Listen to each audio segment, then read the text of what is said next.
Testing 1, 2, testing.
Good evening. Today is Tuesday, November 7, 2023. The time is 5 p.m.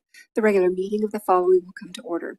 The Victorville City Council and the same council, also sitting as the Victorville Library Board of Trustees, Southern California Logistics Airport Authority, successor agency to the Redevelopment Agency, the City as Housing Assets successor, Joint Powers Financing Authority, and the Victorville Water District. Madam Clerk, will you kindly call the roll? Councilmember Gomez. Aye. Councilmember Harriman. Councilmember Irving is absent. Mayor Pro Tem Becerra. Here. Mayor Jones. Here. We have quorum. Thank you. All right, we're going to move on to the introduction to public comments. Before I do that, do we have any requests to speak on closed session items? No, Madam Mayor. Thank you. With that said, we're going to move on to the declaration of closed session items by our city attorney, Mr. DePortnowski. Thank you, Mayor Jones. We have 4 items this evening, all of which are existing litigation pursuant to Government Code 54956.9D1. Items A and B on the agenda are related to City Council actions, and disclosure would jeopardize settlement discussions with respect to those 2 items. The third item is for the Airport Authority, again, existing litigation, and the case numbers are set forth on the agenda. And that is the same case name and case number with respect to the Victorville Water District, which is the 4th item.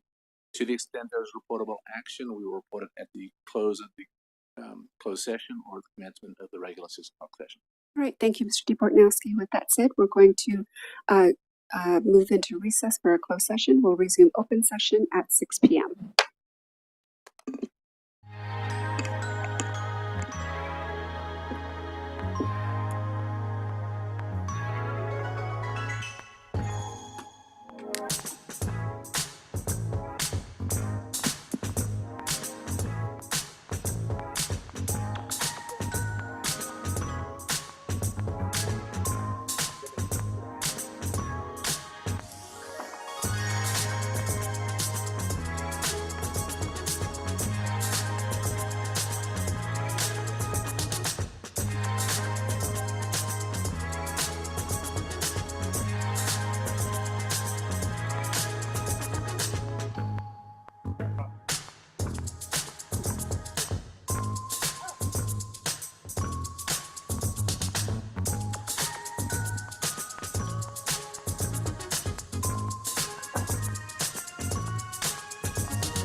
Or less than?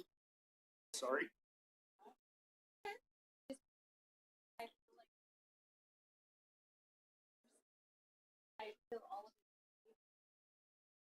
Okay, sure. Okay, not a problem. Yeah.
Good evening. It's Tuesday, November 7, 2023. The time is 6 p.m. We are resuming the open session of our regular meeting, the following of which will come to order. The Victorville City Council and the same council also sitting as the Victorville Library Board of Trustees, Southern California Logistics Airport Authority, successor agency to the Redevelopment Agency, the City as Housing Assets successor, Joint Powers Financing Authority, and the Victorville Water District. Madam Clerk, will you kindly call the roll? Councilmember Gomez, Present. Councilmember Harriman, Here. Councilmember Irving is absent, Mayor Pro Tem Becerra. Here. Mayor Jones. Here. We have quorum. Thank you. All right, Mr. DeBortnowski, closed session announcements. Thank you, Mayor Jones. We had 4 items this evening, all of which were existing litigation pursuant to Government Code 54956.9 D1. 2 of which items A and B were on behalf of the City Council, and with respect to those 2, disclosure of the information would jeopardize settlement discussions, and at this point, there's no reportable action with respect to those 2. The other 2 litigation items, one dealt with the Southern California Logistics Airport Authority, the other dealt with the Victorville Water District. They both involved multi-district litigation that basically was a class action lawsuit that involved parties that are listed on the agenda. And at this time, with respect to both of those 2 items on behalf of both the Southern California Logistics Airport Authority and the Victorville Water District, the council voted 4-0 to opt out of proposed settlement options with respect to those 2, with Councilmember Irving being absent. All right, thank you very much. We're not going to move on to our invocation. I do not see Pastor Dane Davis, who is to lead us in our opening prayer. So it looks like I'm it for this evening. And then that'll be followed by our Pledge of Allegiance led by Police Captain John Wickham. So if everyone's able and willing, please rise for the invocation and pledge.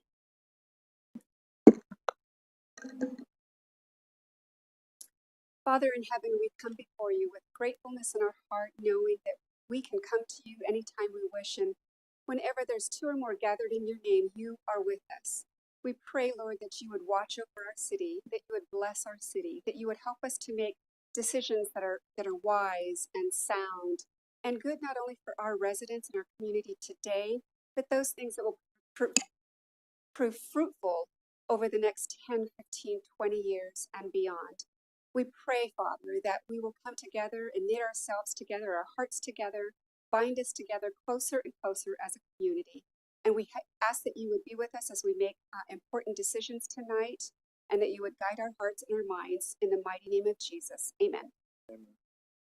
Please face the flag and join me in the Pledge of Allegiance. Ready, begin. I pledge allegiance to the flag of the United States of America and to the republic for which it stands, one nation, under God, indivisible, with liberty and justice for all. All right, thank you very much, Captain Wickham. Moving on to the presentation of our agenda and any revisions thereto, Madam Clerk. Thank you, Madam Mayor. Staff is requesting item 16 be moved to a future agenda. Okay, one moment, let me take a look at that.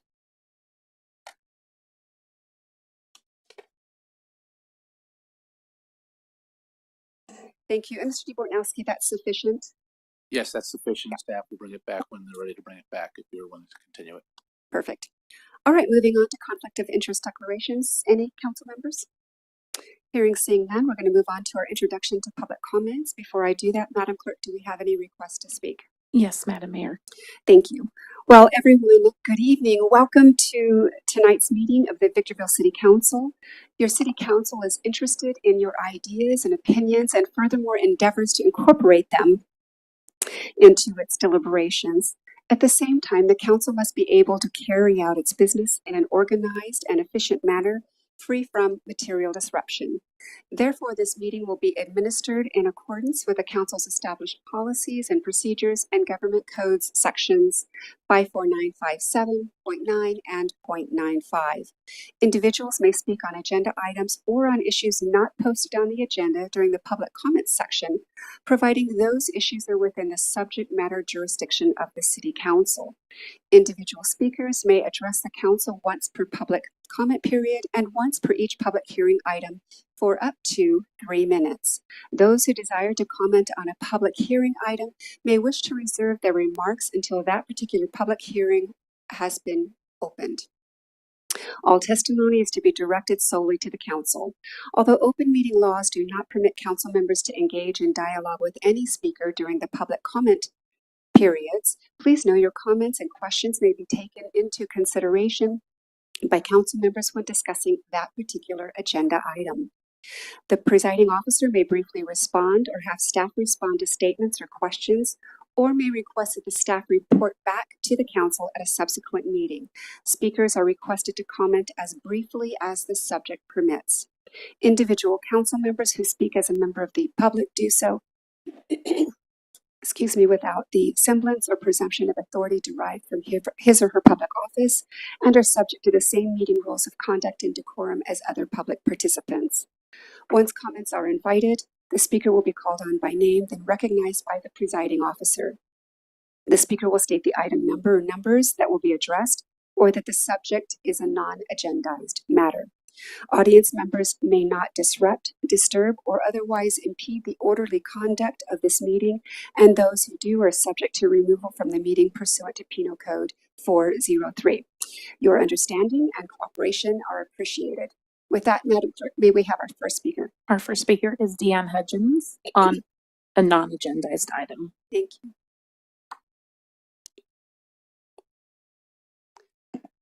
Good evening, Ms. Hudgens. Happy to have you with us. Welcome.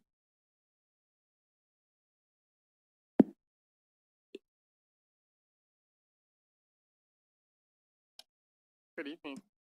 I just have a question. I know you're not going to be able to answer it, but maybe at another time or someplace I could get an answer. Who enforces the rules about pets not being allowed in places of business? I've been particularly paying attention as I'm going into businesses, restaurants, and there's almost always, if not always, an admonition on the door as you walk in that says pets are not allowed, but service animals are permitted. I have been to restaurants where dogs are permitted in their cute little strollers or their cute little carriers. I've been to grocery stores where dogs have vomited and done their business on the floor. and some poor person who works there has to clean it up. I don't know if that's something the health department monitors. Is that something the city has jurisdiction over? I would think if the business was within the city limits, they would have jurisdiction over that.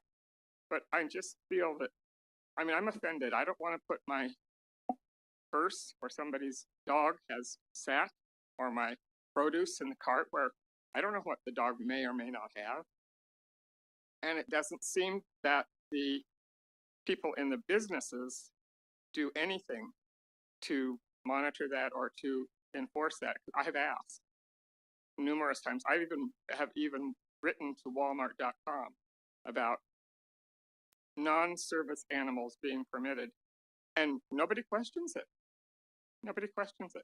So I just wondered how that fit in with the city's jurisdiction and enforcement kinds of things. Thank you very much. Thank you. Mr. Metzler, can we have someone circle back with Ms. Hutchins on that, help her navigate this issue? Yes, we can. Thank you. Madam Clerk. There are no additional speaker cards. However, we would like to note that we have 2 public comments received by email that were distributed to the council and to our distribution list. All right, thank you very much. All right, with that said, there being no further requests to speak, the public comment period is closed, and the chair brings this item back to the council. We're now going to move on to our next business in order, which is public hearings, beginning with item number 1. This is a proposed ordinance number 2445, amending the Victorville Municipal Code with an environmental exception addressing unauthorized camping and storage of personal property in public areas. Mr. Metzler, will you introduce the item? Thank you, Madam Mayor, and members of the council. This item is brought to you after years of effort getting to this point, resulting from your leadership and direction. The City Council first formed a homelessness solutions task force in 2018 in response to the rising concern by the public about our homelessness population and the threat it can present to a balanced quality of life for our residents and businesses. Today, and as we're nearing the opening of the Victorville Wellness Center, this item before you proposes an ordinance that effectively becomes our local law that establishes an anti-camping enforcement mechanism when shelter beds are available at our wellness center. This proposed ordinance provides a balance between providing shelter and care support for our unsheltered population while attempting to protect the life, health, and safety of all persons in the city. It does so by prohibiting and ordering immediate abatement of camping and storage of personal belongings in specifically defined sensitive areas, given the elevated public health and safety risks that exist in such areas. It also enables the city, when the shelter beds are available, to prohibit camping on public properties and allows the city to enforce anti-camping on private properties where private property owners have signed on to our no trespassing agreements. Finally, this ordinance provides for a noticing and storage requirement of personal belongings to those members of our homeless population that choose to not accept our sheltering and wellness services. Anticipating the completion and opening of the wellness center very shortly, it's expected by staff that this ordinance will give us the best legal authority to providing housing and wellness services to our unsheltered population and reducing the health and safety risks this population presents to Victorville's hardworking residents and business community. So with that, this item has been a collaboration and a team effort. It is co-authored by your code enforcement official, Mr. George Duran, who I believe is available via Zoom, Mr. Scott Rupp, your city planner, and your city attorney, Mr. Andre Dvorakowski. So with that, I'll yield back to you, Madam Mayor. Thank you very much.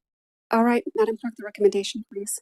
That the Honorable City Council conduct a public hearing, find ordinance number 2445 categorically exempt from the California Environmental Quality Act under CEQA Guidelines 15301D, existing facilities, and 15308, actions by regulatory agencies for protection of the environment. Introduce ordinance number 2445 for adoption and first reading by title only, and waive further reading in full of proposed ordinance number 2445. Thank you, Madam Clerk. All right, we're going to move on to technical questions for clarification as it relates to the staff report. Member Gomez, we're going to begin with you. So I'm going to start off by contextualizing that in Johnson's versus, I think it's a city of Grants Pass, which is formerly known as Blake versus the city of Grants Pass, upheld a prohibition on the criminalization of basic life-sustaining activities of people experiencing homelessness, such as outside or in tents. The United States Ninth Circuit Court of Appeals issued an opinion on September 29th, upholding and clarifying the right of people experiencing homelessness to survive in the absence of housing and declaring that civil and unusual. Finally, the Eighth Amendment prohibits punishing homelessness or homeless people for using bedding supplies like blankets, pillows, sleeping bags while sleeping on public land when there is no available shelters or beds. So my question is as follows. What does it mean when the manager has said immediate abatement in sensitive areas? So I would like clarification what sensitive areas is. And I would also like to know if we have a list available of the businesses who have signed on to this trespassing program. I'm going to call it a program. And I'll stop there. Thank you, Madam Mayor, members of the council. So first, speaking to the question about the sensitive areas, and that's actually spoken to in the staff report beginning on page 13, but easily summarized in the bullet form on page 14. And so the sensitive areas are identified as areas within the city. For example, honor within 500 feet of K through 12 schools, honor within 500 feet of a shelter, honor within 500 feet of any open space, waterway, or banks of a waterway, honor within 500 feet of any transit hub or train tracks, or honor within 500 feet of any city facility, including parks. And these areas were identified largely as areas that needed to be given priority attention in terms of protecting life, health, and safety. An example that I think is a major concern of ours is, say, the Mojave River and the allowance of camping in the Mojave River, or saying it differently, absent a mechanism to enforce anti-camping within the river, actually presents a fairly significant public health and safety hazard, as we've experienced a tremendous number of fires in the river caused by those members of our homeless population. But in addition to the threat to the environment, it also causes a major expenditure of public resources in terms of fire and medical response to those areas. So that would be an example of an area beyond the others that I listed, but that provides you with a practical example of the significance these areas present and the need to protect those areas. As to the list of businesses, we don't have it as a part of the staff report, but we do have in our system access to information that will tell us all the businesses that have participated in the with the anti-trespassing agreement. Thank you. And finally, I would also like to ask, has there been any data or any kind of polling that we are utilizing that we've analyzed to be convinced that homeless individuals have created these arsons to fall upon that as a backing for ordinance 2445? And if the data is available, would council be able to have a copy of its analysis? We don't have a formal analysis. We know from direct experience, based upon the actual debriefs we get from those members of our teams that are actually out in the field doing the work of whether it's cleanup, remediation, or actually the extinguishing of wildfire. Thank you. Have we allowed the direct evidence of people who have witnessed this to file something in the court so we can prosecute Your time the is up. criminality? Thank you. Thank you. So, Mr. Metzler, if you understood where that question was going, please feel free to answer. I did not. Okay, thank you. Mr. Harriman. Yes, who came up with the 500 feet? I actually think it should be more.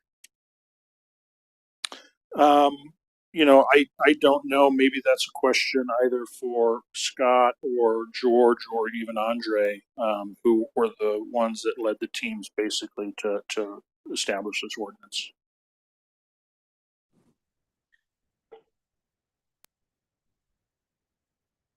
Good evening, Madam Mayor and Council. When we were developing this ordinance, we did look at other cities and look at the different buffers that they had around these sensitive areas. There was most of the cities that we saw were looked at as at 500-foot buffers. There were a couple that looked at 1,000-foot buffers. Looking at those sensitive areas and wanting to implement an ordinance first, staff's putting forward the 500 feet, given that that's kind of the trend we've seen with other cities that are implementing similar ordinances.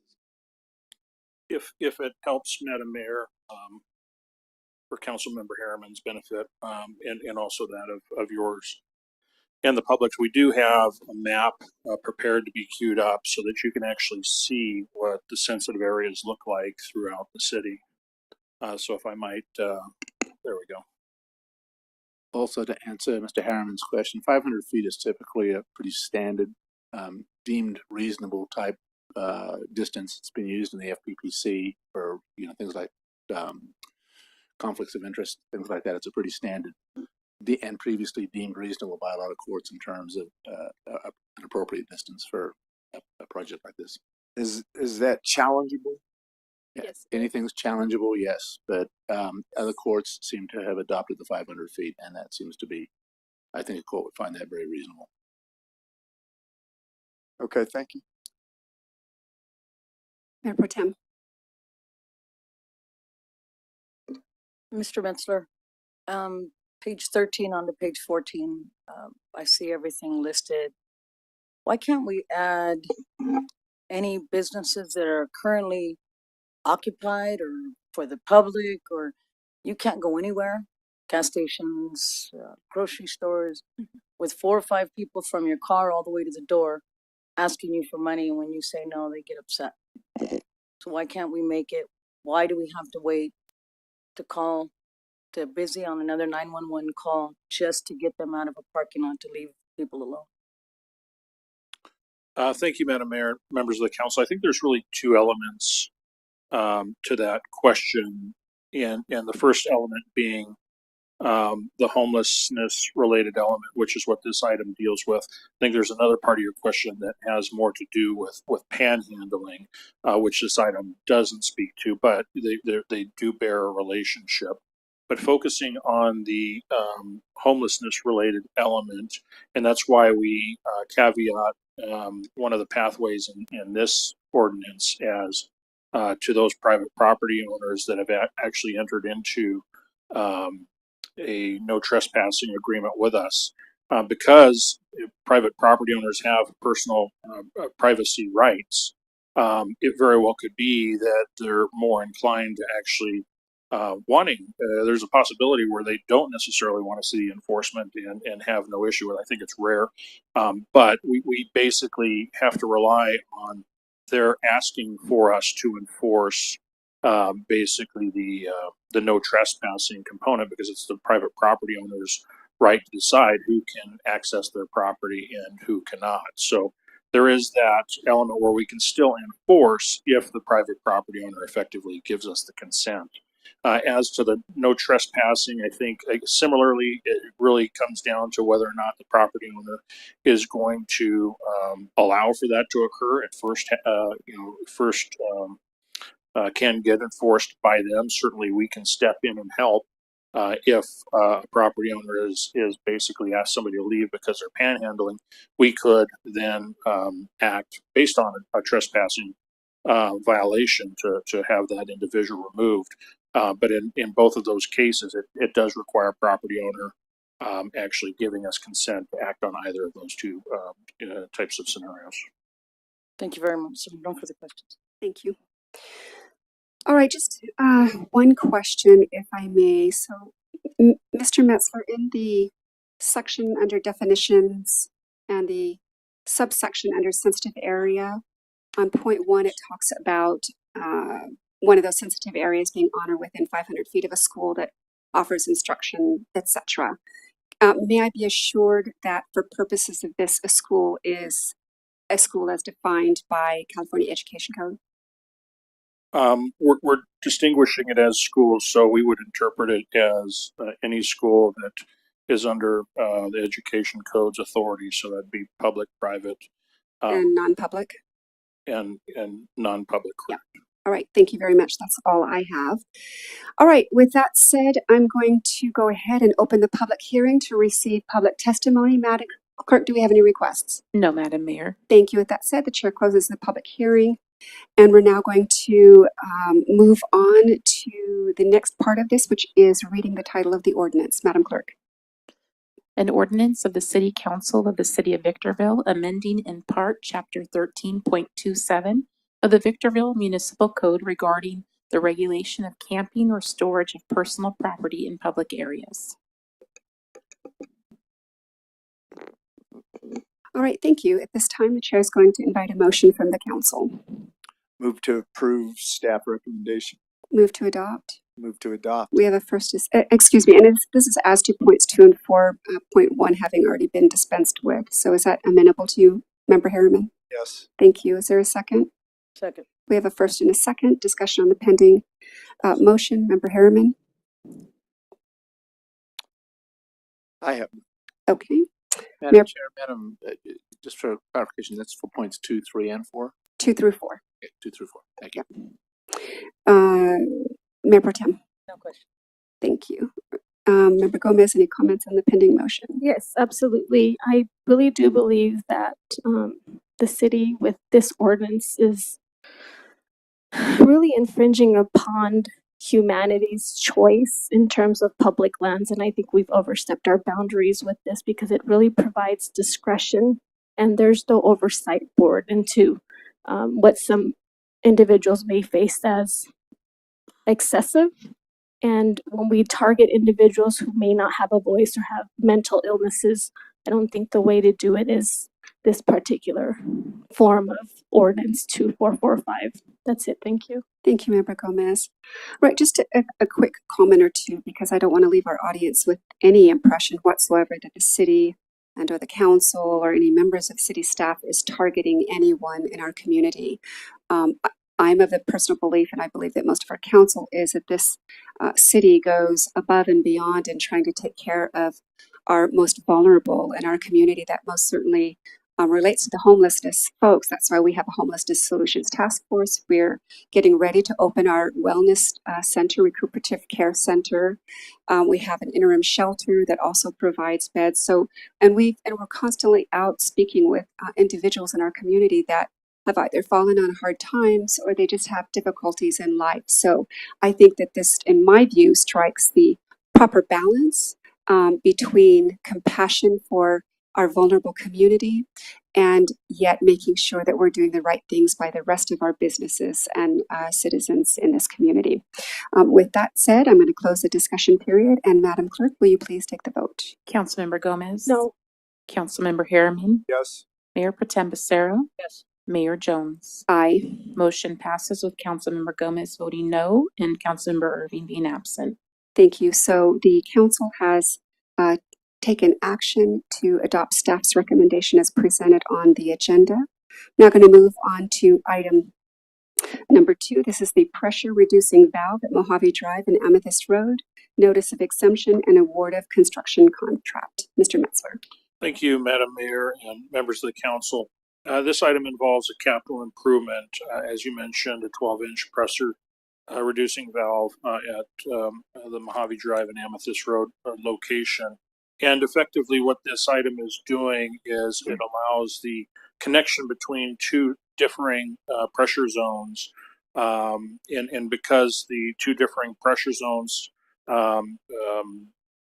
basically operate at different pressures, this valve will allow effectively an equalization at the point of connection so that so that your pipes don't rupture. The greatest reason for this is to provide a redundant form of service to the zone that is in the north part of Victorville, including the Southern California Logistics Airport. So it'll give you a redundant level of service in that part of the city. So with that, this item has gone through your public bidding process, and it has been brought to you as a recommendation to the low bidder, and not requiring an additional appropriation of funds. So with that, the author on this item is your city engineer, Mr. Freddie Bonilla. He's available for any questions or comments you might have. Thank you, Mr. Metzler. Madam Clerk, the recommendation, please. That the Honorable Water District Board of Directors open and conduct a public hearing to receive testimony regarding the proposed capital improvement project, close the public hearing, approve the notice of exemption, and authorize staff to file the notice with the Office of Planning and Research and the county clerk, and award a construction contract to Kirtley Construction, Inc., DBA TK Construction, in the amount of $365,600 for the pressure reducing valve at Mojave Drive and Amethyst Road project. Thank you, Madam Clerk. Technical questions for clarification as it relates to the staff report. Member Harriman, we're going to start with you this time. Have we done business with this contractor before? I don't recognize the name.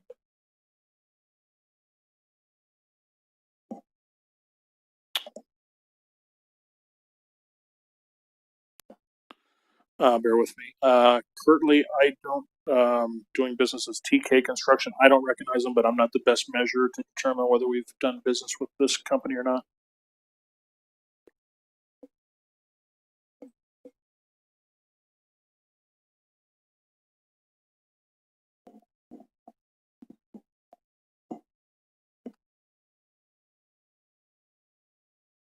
Good evening. Members of the council, as Mr. Metzler indicated, they are a relatively new player to the high desert. We have not done work with them, at least in the short tenure that I've been here.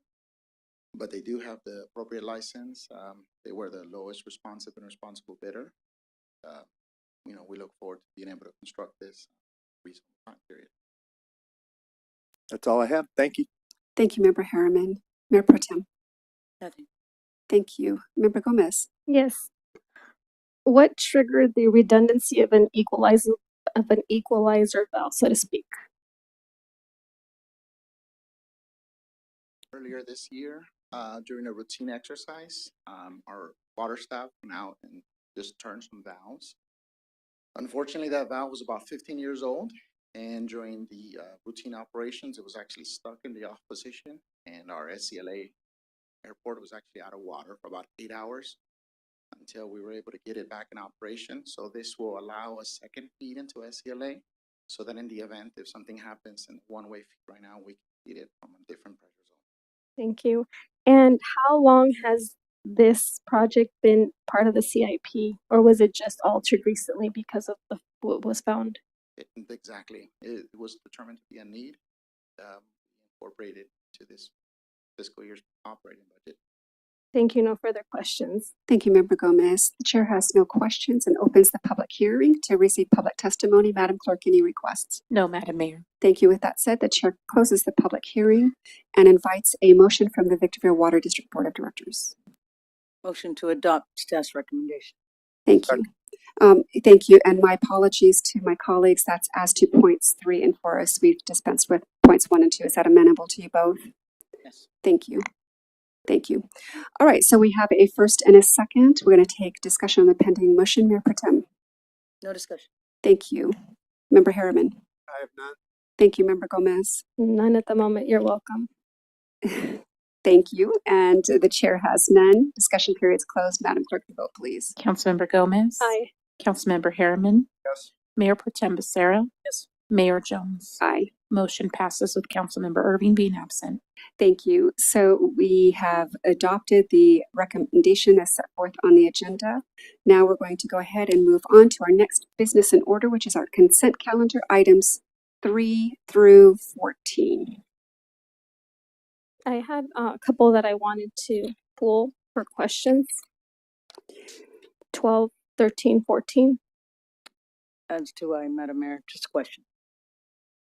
And I'm sorry, which one? 11. 11?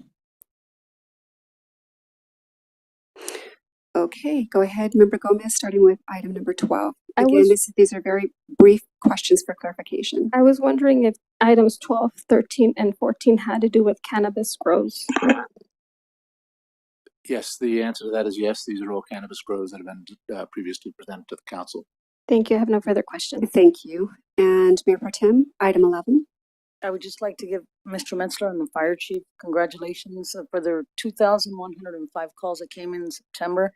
That averages out to 3 every hour of the day for the whole month. So congratulations, kudos to you and your fire department, sir. Thank you, Mayor Pro Tem, and I'm sure that the council joins in with you on that. Congratulations. All right, with that said, a motion is in order for the council and the council acting on its various boards of directors to approve action on consent calendar items 3 through 14 in accordance with the recommendations presented on the agenda. So moved or motion to adopt? Thank you. Is there a second?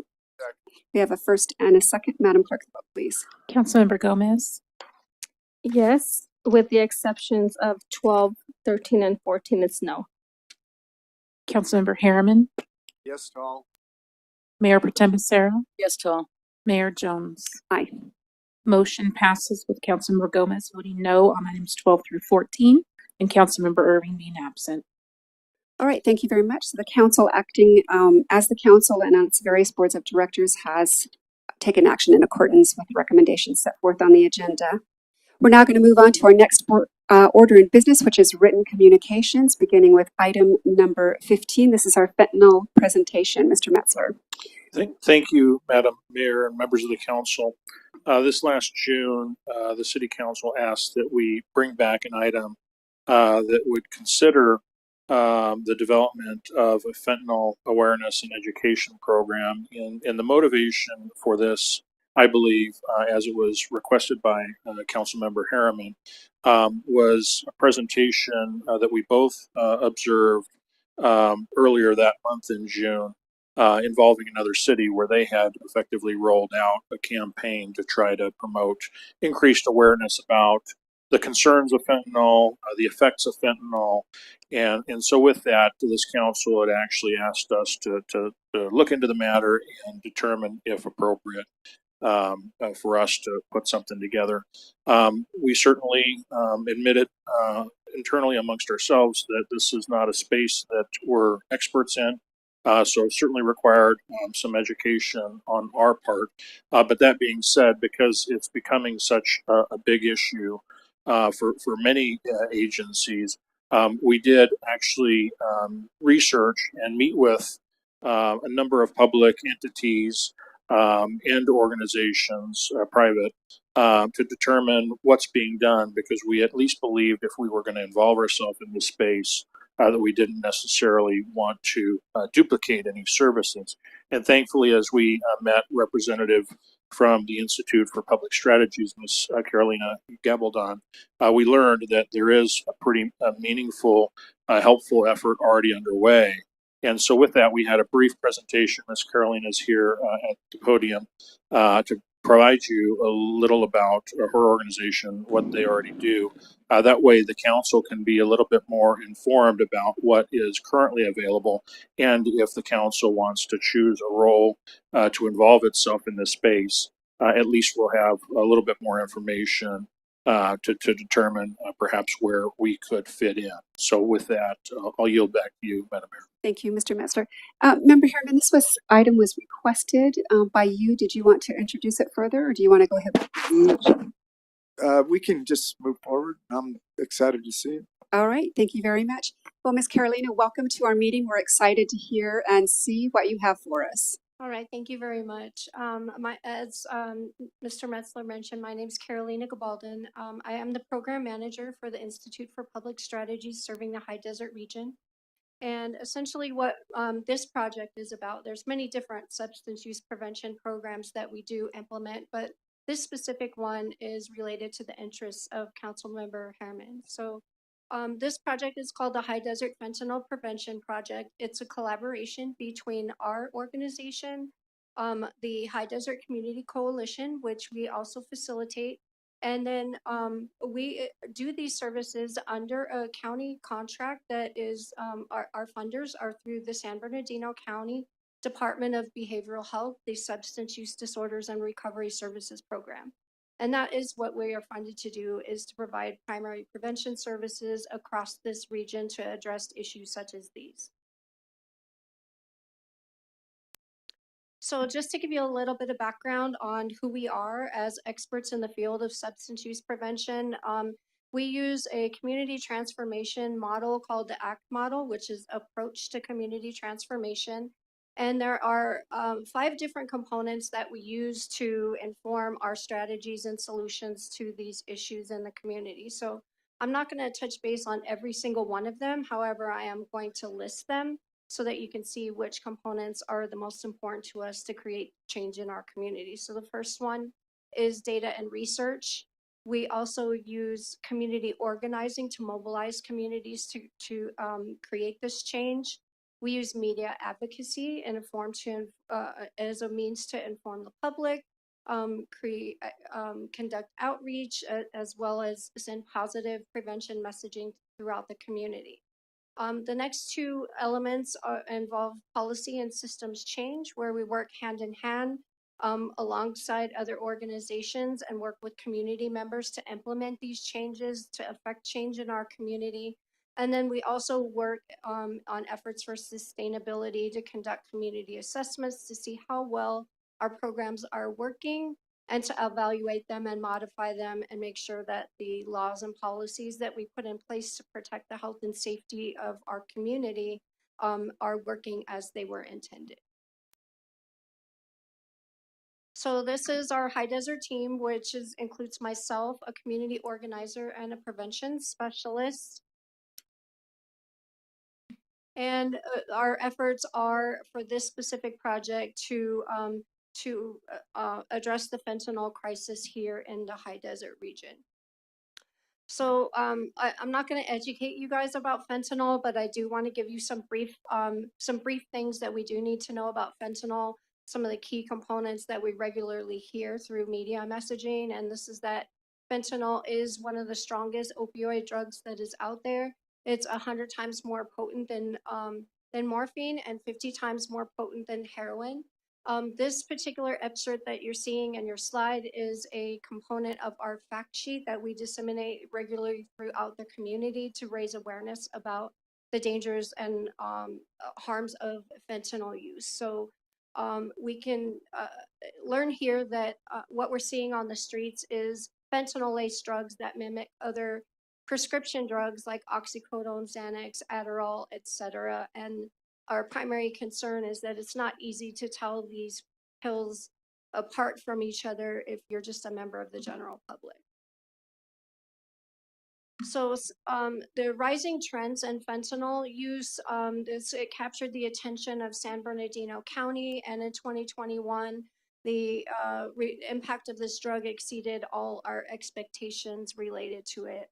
In San Bernardino County, there were 354 opioid-related deaths, and of those, 314 were related to fentanyl.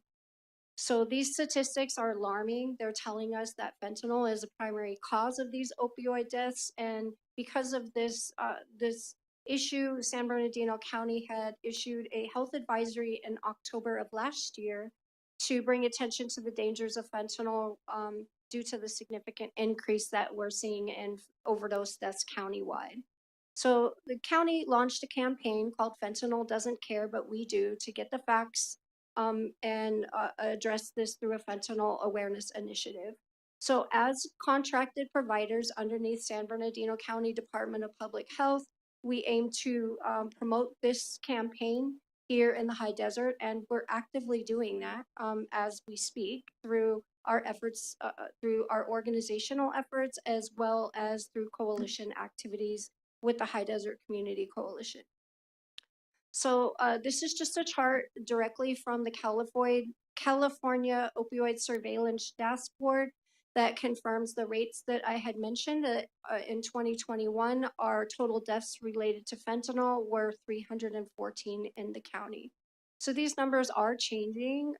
One thing that I have to share with you about the data you're going to see tonight is that 2022 data from this dashboard is preliminary in nature. It takes some time to compile all of the data at that level. But we're going to highlight some important numbers that are affecting our high desert region. So looking at the city of Victorville, the trends for our zip codes showed that over the last 2 years, from 2020 to 2022, we saw a continuous increase in fentanyl-related deaths in zip codes 92394 as well as 92395. So the jump from 2020 to 2021 was at least 3 times higher, and then preliminary data suggests that it is still climbing in our fentanyl-related mortality data into 2022. So this trend is also following along with our overdose emergency department visits from 2021. We saw a rate of 10.67 per, this is a age-adjusted rate. And this has increased 6 times over to 63.93 emergency room overdose visits related to fentanyl, and that was in 92395. So one thing I want to tell you about this data is that it is related to the residence of the individual and not where they sought the treatment. So fentanyl related hospitalizations are also increasing. Even though those rates look small, it's mainly because with fentanyl, often they don't make it to the hospital. So you're lucky if they do. In comparison to surrounding cities, we're also seeing trends on the rise in 92301, which is our Adelanto zip code, in 92344 and 92345, which is Hesperia. So this is a high desert wide problem. It is not limited to just Victorville. Similar statistics show increase in overdose emergency department visits for all of those zip codes that I mentioned, as well as Apple Valley in with the zip code 92307.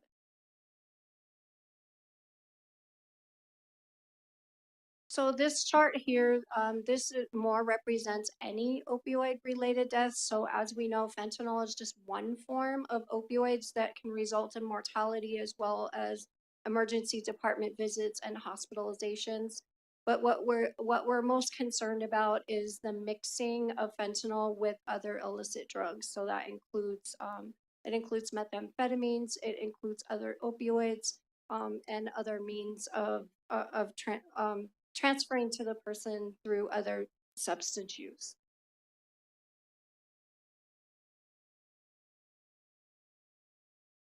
So our preliminary data for 2022, these bar charts do an excellent job of demonstrating what our rates look like in our zip codes. So Adelanto is actually taking the lead with age-adjusted death rates at 27.38, followed by Hesperia 92344, and then right directly behind that we have the other zip code in Hesperia. And just when we think that Victorville is getting left out, we see a death rate of 17.79 in 92394.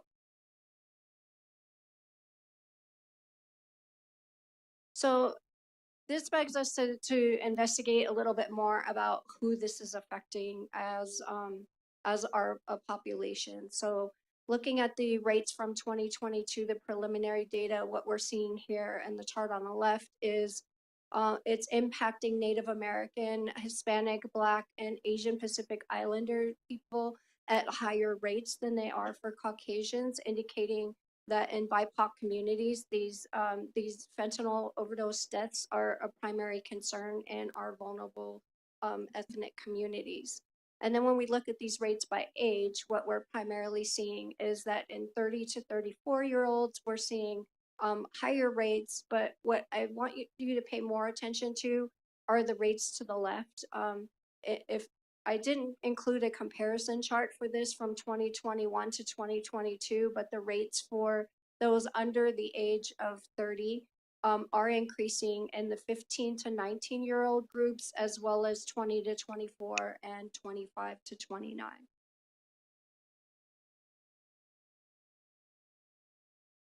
So fentanyl is definitely making headlines. We can just see here some little blurbs of how fentanyl is hitting our news.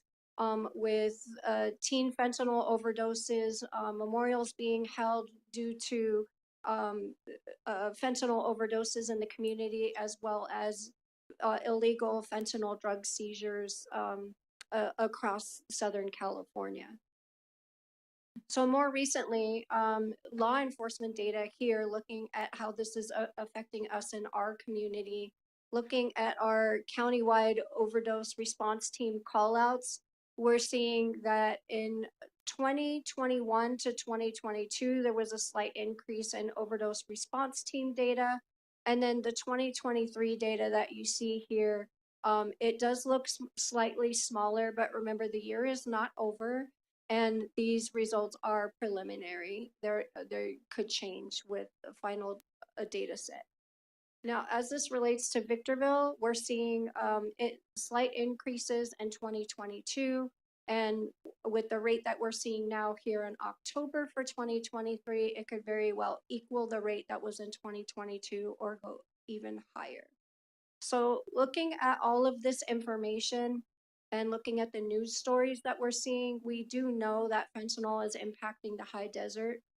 One of the most recent stories that was published in the news was a 40,000 pill seizure for a local high desert business in Hesperia that was suspected of these pills being illicit fentanyl. So this is just one seizure of 4,000 pills that is potentially impacting our community and influencing the data rates that I just shared with you. So why should cities be involved in this effort? Most of all, cities are a prime way to conduct widespread outreach efforts, and it tells your constituents that you care about the issues that are affecting them and impacting them, and that their lives matter.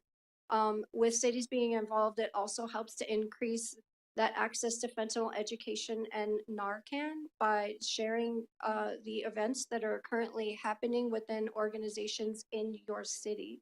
Our specific organization is centered right down the street from you, and we do serve the entire high desert. So it also can serve it as a way to connect people to resources. We base all of our education presentations on fact-based information that includes Narcan training to identify signs of an overdose, teach people how to administer the drug, as well as provide them with a box of Narcan with 2 doses if they're interested in carrying it in their own personal first aid kit. And last of all, the most important thing is to address the stigma that's attached with people who are experiencing opioid overdoses, and treating them with compassion and understanding, and letting them know that we are there to support them and help get them on the path to treatment and recovery services.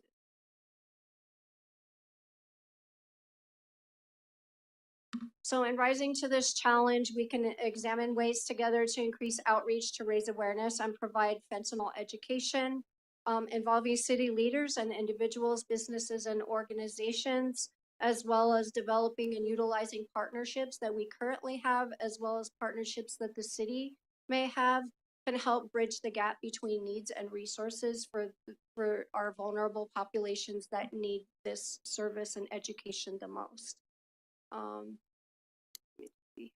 One more thing here. So our naloxone training and distribution, just to kind of give you some numbers to start with, since late January, we have already handed out 408 boxes of Narcan in the community with 2 doses of Narcan in it, and just secured another order for another 300 boxes that we're distributing over the next 2 months.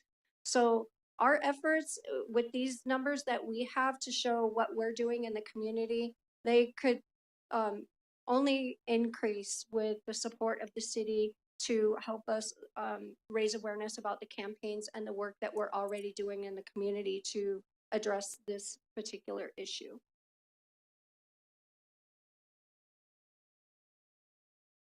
So my contact information is provided on this slide. And that's, I'm sorry, that's all I have. Thank you. That's quite a bit. Thank you very much for a very full and informative presentation. I'm sure that we all learned a lot. So with that, Madam Clerk, I'm going to let you read the recommendation before we move forward to questions.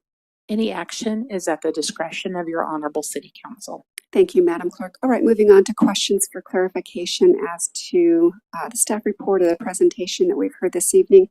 Member Harriman, since this is your item, I'll go ahead and start with you. I really don't have any questions. That was very good. I have comments. All right. Very good. Mayor Pro Tem. Thank you, ma'am. Very interesting. I just have a question. If you use a Narcan on someone, let's just say that passed out from heat exhaustion, they're outside, you come up on them and they've passed out and you use Narcan on them. So some of the signs between heat exhaustion and overdose, they can be quite similar, with them being sluggish and not able to respond. So one of the nice things about Narcan is that if you use it and they are or are not experiencing overdose, it can only help them if they are.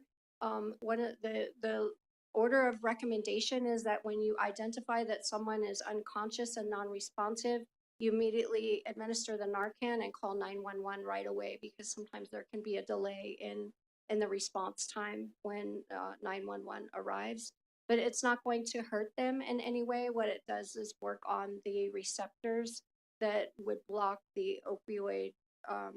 It would block that action of the opioid drug if they had it in their system. Okay, but it doesn't. It's not going to harm them in any way. Thank you very much. No further questions. Thank you. Thank you. Member Gomez. Yes. Were there any costs incurred to date to bring data/presentation, among other related scope of work, from the Institute for Public Strategies to the City of Victorville today?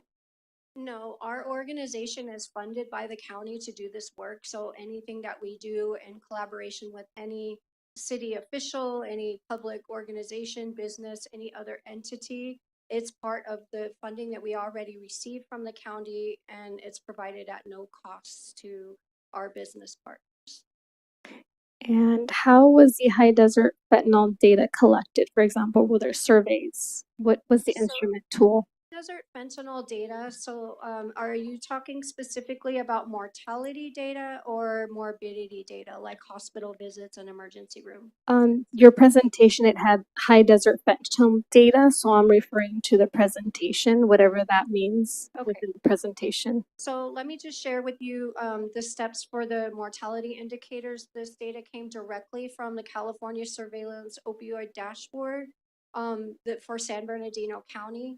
And in those filters, you can filter your data by zip code, and that is where those values came from for each of the indicators for fentanyl and opioid-related deaths, emergency department visits, and hospitalizations. Okay, so you don't know where that data came, except it's from the county. So is there another source from the county that you can go deeper and explain about the data collection? It doesn't actually come just strictly from the county. When we're looking at the mortality data, this data is indicated based on causes of death on death certificates. Hospital data is confirmed by ICD-9 codes, diagnosis codes, which is how this surveillance dashboard finds this data. And do you know the population size of the data collected? So the population, I'm sorry, let me just flip through my notes here, because I also have that information for you. So the typically these values, they're based on crude and adjusted rates that have a numerator and a denominator as a ratio. So our numerator is developed from the actual number, and then it is divided by the zip code denominator, which is population estimates for the zip code based on two different data sources, which are the American Community Survey 5-year estimates and the census. So the population data size has a digit number. Was it 10, 15, 20, 30? What was the figure? Do you know? So the crude rate number is actually, that's the result of the top number being divided by the population that I just shared with you. What So- was that number? So I'm sorry, let me just look through here. If not, it's okay. I'll just go to the next question. Okay, next question. Yeah. So how was the high desert opioid related data collected similarly as you expressed with the fentanyl? Yes. And in terms of the primary sources, what scholarships, journals, for example, peer-reviewed articles were utilized for the credibility of the data that you presented today? So this data is it is the dashboard that is used all across the state of California, and it is assumed to be factual and accurate information. There is a data definition codebook that is available to you for further review. If you wanted to examine this a little bit more in more detail, I could share that with you. So we don't have like the foundation theory of what was the source utilized for this to come about to be more factual than seemingly proximate to what you As presented. far as the outreach and education part of it, or collecting the data? The scholarship credibility of the data you presented tonight. So I personally don't have that. We do use the California Surveillance Opioid Dashboard as well as many other. It's based on several validated data set. Thank you. And finally, what is Narcan? Is it a chemical synthetic composition, or is it an organic based edible product? So it is a chemically synthesized opioid antagonist that it attaches to the receptors to block the action of the opioid drug. Thank you. I have no further questions. Thank you, Member Gomez. Again, thank you so much for a wonderful presentation. I do have a couple of questions if I could. So I was at the Chamber of Commerce meeting last week, and there was a beautiful presentation given on fentanyl and what's going on in our county. And I learned something at that time that I didn't know, and it would be, I think, helpful to repeat it for our community. If you suspect someone is ODing on fentanyl, you can support breathing and so forth, but not through mouth to mouth because there's a danger with that, correct? They do suggest that you use some type of barrier device. Okay. Because people that are that have opioids in their symptom, that they're in their systems, they're more likely to vomit, and so you want to create that barrier. Okay. And if you had your druthers, would you like to partner with the city of Victorville? Do you think that would be beneficial for not only our community, but our neighboring cities? That is our goal. Our goal is to get widespread fentanyl education and awareness, and as well as naloxone education and distribution out there. And yes. And have you done anything like this with some of our sister cities, Adelanto, Hesperia, Apple Valley? So as we know, like whenever there's an issue, it's baby steps and connections. So whoever it is that you're partnering with, when you have an established connection, things move a little bit faster. And when you're developing those relationships, they tend to move a little bit slower. So Victorville is the city that we have done the most work in because they've been more receptive to meetings, and there's been other pressing issues and priorities in other cities. But I definitely believe that Victorville is uniquely positioned to host a widespread support campaign with us that would reach all 4 of the high desert cities. All right. And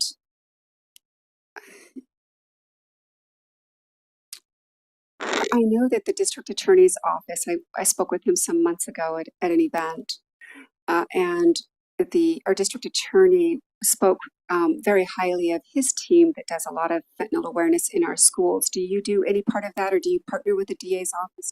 Yes, we do. We do a lot of work in schools, and we also partner probably with the same person that you're referring to. Yeah. We have hosted town halls on fentanyl awareness with that particular agency with presentations before, and had that individual as a panel guest speaker. So that, of course, if you were to collaborate with our organization, we would bring all our partners that come with us that we work with, including the one that you just mentioned. And could that collaboration be tailored? In other words, if you were to do something with Victorville, could the two of you collaborate to decide what might be the best fit, the best plan for our area? Of course. Okay, those are all the questions. That, Madam Mayor, I have one other question, if I may. yes, you If may. I have allotted time. Hold on one moment, Member Gomez. Madam Clerk, how much time does Member Gomez have left? 25 seconds. Okay, Member Gomez, that's a very brief period of time. Would you like to have an additional minute? So a minute. Yeah, it's just a question. If You I got it. Yeah, thank you. So you mentioned chocolate psilocybin mushrooms. Is that like turkey mushroom, reishi mushroom, lion's mane mushroom? What kind of mushroom is that? So where did you see that? A part of the presentation, and I think you read it. It's in blue and white, and it said chocolate. 35 boxes of chocolate, and it had psilocybin mushrooms on it. This information, it came from a newspaper, the article that was published in the Victorville Daily Press. Thank you. No further questions. All right, with that said, the chair is going to invite a motion from the council. So Mr. Harriman, again, since this is your item, would you like to venture a motion? I move to approve To approve what in particular? the city interacting with her organization for fentanyl awareness.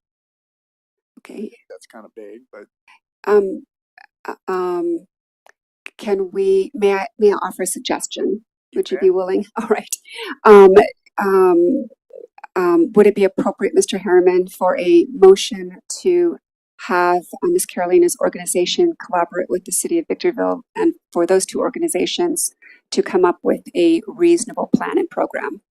That'll Fair? be fine. All right. We have a first by Member Harriman. Is there a second? Chair seconds.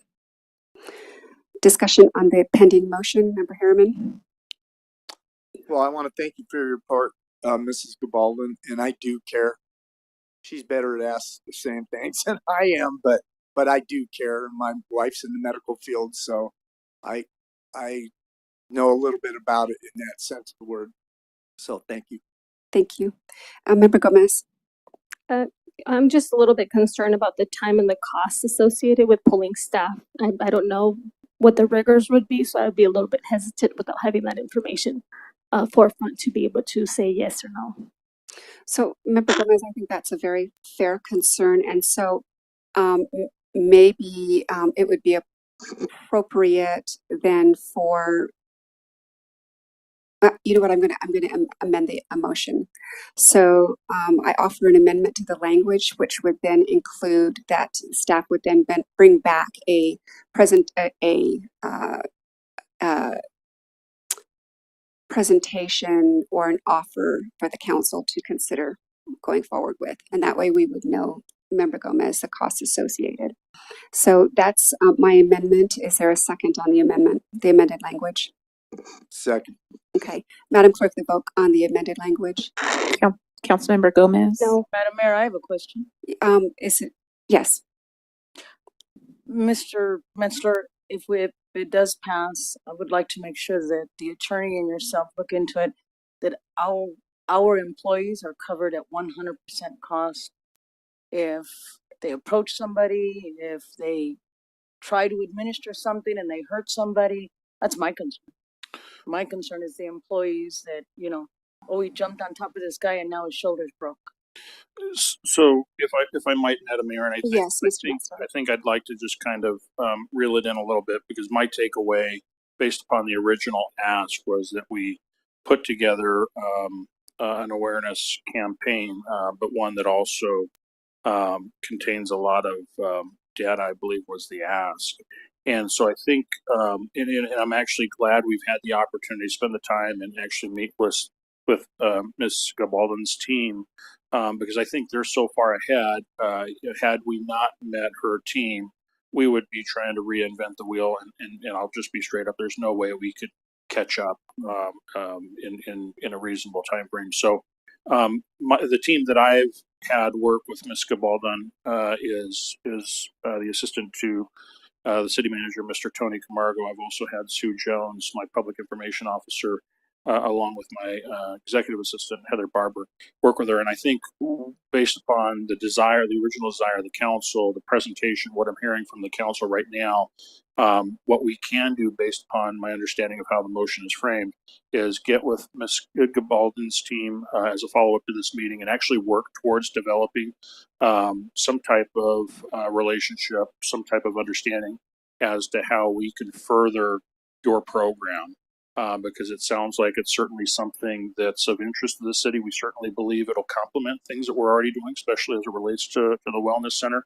As far as resources, just so you're aware, we have been the beneficiary of the opioid settlement monies. So we do have a funding source that's actually tailored perfectly to help advance these kinds of efforts. So I think we can complement each other. And so what I'm taking from the motion is we'll bring something back in final form, ready for the council to take action, including a budget. Yeah, that's certainly the intent. Okay, so Madam Clerk, again, the vote on the amended language. Councilmember Gomez. I already produced my vote. And what was that? It was no. Thank you. Councilmember Harriman, Yes. Mayor Protem Becerra, Yes. Mayor Jones. Aye. Motion passes with Councilmember Gomez voting no and Councilmember Irving being absent. So that the amended language passes. So now we're back at the main motion as amended. And trying to look at where I was on this. So we need any discussion on the main motion as amended? Don't we just vote on that? No, because we just amended it. So is there any discussion on the main motion as amended? I have none. Okay. Mayor Protem? Member Gomez? Okay, and the chair has no discussion on the main motion as amended. Discussion period's closed. Madam Clerk, the vote, please. Councilmember Gomez. No. Councilmember Harriman. Yes. Mayor Protem Becerra. Yes. Mayor Jones. Aye. Motion passes with Councilmember Gomez voting no and Councilmember Irving being absent. Thank you very much. So the council has just taken action basically for the Mr. Metzler's office and staff to collaborate with our presenter and bring back something to the council for its consideration. Thank you very much, everyone. Well done. Very nice. For your time. Thank you very much. All right, we're now going to move on to item number 17. As earlier, we pulled item 16 from the agenda. This is the annexation of tract number 20280 into Drainage Facilities Assessment District number 1 and Landscape Maintenance Assessment District number 6. Mr. Metzler, will you tee it up, please? Thank you, Madam Mayor and members of the council. This is a new residential tract proposed to be constructed upon in the general area of Tawny Ridge Road, Cahuenga, and Hopland Road. And so one of the conditions of the approval associated with the project is to mitigate both drainage and landscape maintenance requirements. And typically tracts like this do that by self-assessing or joining into one of the respective assessment districts that we have throughout the city. So this would be a self-assessment by the developer for these two districts into the one tract. And so with that, it's become fairly routine for a new development. So the author on this item is your city engineer, Mr. Freddie Bonilla, and he's available for any questions or comments you may have. Thank you, Mr. Metzler. Madam Clerk, the recommendation, please. That the Honorable City Council approve resolution numbers 23-091 and 23-092, which amend resolution numbers 23-088 and 23-089 to set new public hearing date of December 5, 2023 to complete the annexation assessment proceedings and ratify the mailing of updated public hearing notices and assessment ballots. Thank you, Madam Clerk. All right, moving on to questions for clarification as to the staff report. Mayor Protem. No question. Thank you. Member Gomez. Yes, in terms of indemnification for both LMAD and DFAD, I was wondering, what would that indemnification be in favor of the city? I don't see it readily available in the reporting.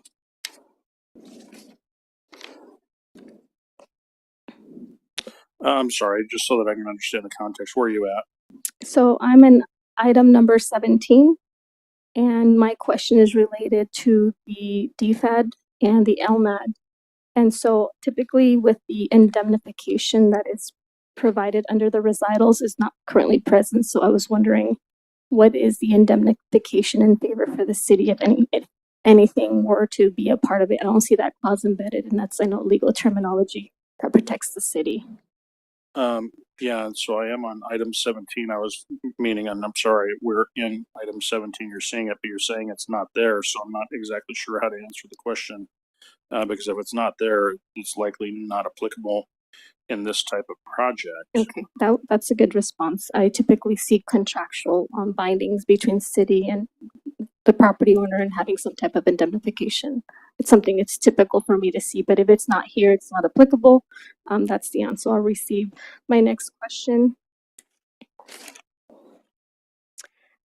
Do we know approximately how many houses would be affected if there was a passage in tonight's item? Yes, so actually that's disclosed in the staff report on page 338, the second paragraph. It's identifying that track number 2280 is a 72 lot single family subdivision. Family lot, you said? Single family. Okay, single family. So we don't have any commercial or any type of zoning or any CUPs that could potentially come in the future in that realm based on the zoning currently. Not for this particular property. I wouldn't expect that. Okay. And what are the typical connection fees for the sewage for the properties that are going to be affected? So that's certainly not a part of this item. I don't have that information, but we do have adopted rates. They're even published rates on our website where each lot would effectively be charged a fixed fee. Okay. And the voting for this is exhausted for the Prop 218. This is not in place today, right? This is not even a part of tonight's agenda.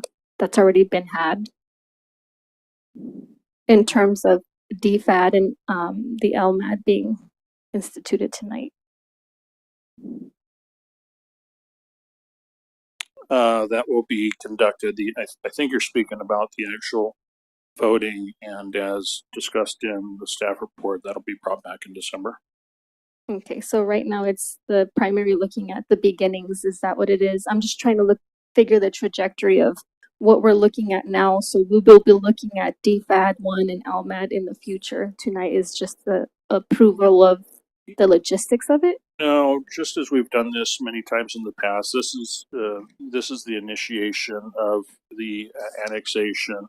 With the approval of this item, then ballots will get mailed to the property owners, and we'll actually set a public hearing date as identified in the recommendation on page 337. We'll actually set a public hearing date where then we'll review the ballots to determine if there is in fact successful voting to annex the properties in.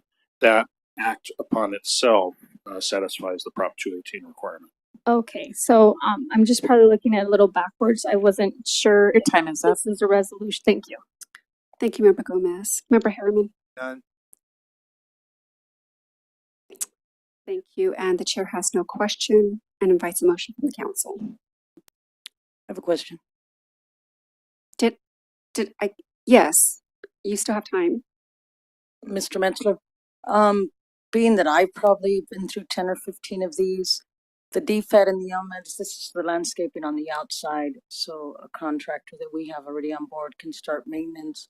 So when people do decide to start moving in, it looks nice and we're showing good homes in our city, correct? Yes, the LMADs largely are areas that abut public right-of-ways. I'm sorry, that are actually in public rights-of-way or properties dedicated to the city, so that, yeah, the exteriors of the development can look appealing to those driving by. Thank you very much. Streets. Thank you, sir. No further. Thank you. All right, with that said, the chair invites a motion from the council. Motion to adopt staff's recommendation. Thank you. We have a first. Is there a second? We have a second. We're going to move to discussion on the pending motion. Mayor Pro Tem. No discussion. Thank you. Thank you. Member Harriman. No, I have. Thank you. Comments on the pending motion, Member Gomez? Yes, I would have found it more due processy type if we would have had first the hearing, allowed for the public, and then created the resolution. That way, if there was enough pushback, maybe the city council would be considered. But habitually, I understand we don't typically see people in front saying, I don't want my prices raised. So I appreciate the responses, but disagree vehemently with the way we're doing the process, but despite it being legal. Thank you. Thank you, Member Gomez. And so I'm going to piggyback on that. Mr. DeBortnowski, we followed the procedure set forth in law to conduct this kind of. Yes, as set forth in the statutes, and plenty of due process, plenty of notice, and there'll be plenty of opportunity if property owners wanted to so object. Thank you. All right, with that said, the chair is going to close the discussion period. Madam Clerk, the vote, please. Councilmember Gomez? No. Councilmember Harriman? Yes. Mayor Pro Tem Becerra? Yes. Mayor Jones? Aye. Motion passes with Councilmember Gomez voting no and Councilmember Irving being absent. Thank you. So the council has adopted staff's recommendation as presented on the agenda. We're now going to move on to item number 18. And as items 18 and 19 are substantially similar in that they are to consider approving amendments to the standard consultant provider of services agreements with Burns and McDonald Engineering Company Incorporated for services provided at SCLA. Number 1, the airport layout and plan update. Number 2, the bidding support, construction management, and inspection services. So that said, the chair moves that the council consider items 18 and 19 concurrently with council member questions and comments treated as one item. Is there a second? Second. We have a first and a second. Madam Clerk, the vote, please. Councilmember Gomez? No. Councilmember Harriman? Yes. Mayor Pro Tem Becerra? Yes. Mayor Jones? Aye. Motion passes with Councilmember Gomez voting no and Councilmember Irving being absent. Thank you. So we've just taken action to consider items 18 and 19 concurrently. And with that said, Mr. Metzler, I'm going to ask you to tee up both items respectively. Thank you, Madam Mayor and members of the council. These items actually deal with the same firm, Burns and McDonald, and they've actually been working with the airport authority on two separate and distinct scopes of work. One being the airport layout plan, which is probably the most important planning tool or planning document the airport has that actually requires submittal to the FAA and falls under the requirements of the Federal Aviation Administration. And we've actually been working with the FAA on a very long, drawn-out process to update our ALP, and I believe we're fairly close, but there has been additional scope of work added to that contract, mainly because of the transfer of properties from the rail authority to the airport authority. So additional work is required there. And then this council, at a previous council meeting, approved the demolition contract of a taxiway called Charlie 2. Charlie 2 has been identified as a hotspot, which is basically a non-standard segment of taxiway that ultimately needs to be removed. So that we've awarded the construction work for that. And the second scope of work here in these items is amending the actual construction management contract to oversee the physical work. So with that, the author on both items is your airport director, Mr. Eric Ray, and he's available for any questions or comments you might have. Thank you, Mr. Metzler. All right, Madam Clerk, the recommendation on items 18 and 19 respectively. That the Southern California Logistics Airport Authority Board of Directors approve Amendment 1 to the Standard Consultant Professional Services Provider Agreement to Burns and McDonald Engineering Company, Inc. for Airport Layout Plan Update, Project CC 21-015-1, increasing the total not to exceed compensation by $37,350 to $632,246. That the Southern California Logistics Airport Authority Board of Directors approve Amendment 2 to the Standard Consultant Professional Services Provider Agreement to Burns and McDonald Engineering Company, Inc. for bidding support, construction management, and inspection services, Project CC 21-015, increasing the total not to exceed compensation by $135,000 $120.49 to $1,037,363.83, and to extend the term of the agreement to June 30th, 2024. Thank you, Madam Clerk. All right, moving on to technical questions for clarification. Again, combining items 18 and 19. We're going to begin with Member Harriman. I have none. Thank you. Mayor Pro Tem. None, thank you. Thank you, Member Gomez. Was this a formal procurement rather than an informal because of the financial thresholds that it stated by the state of California?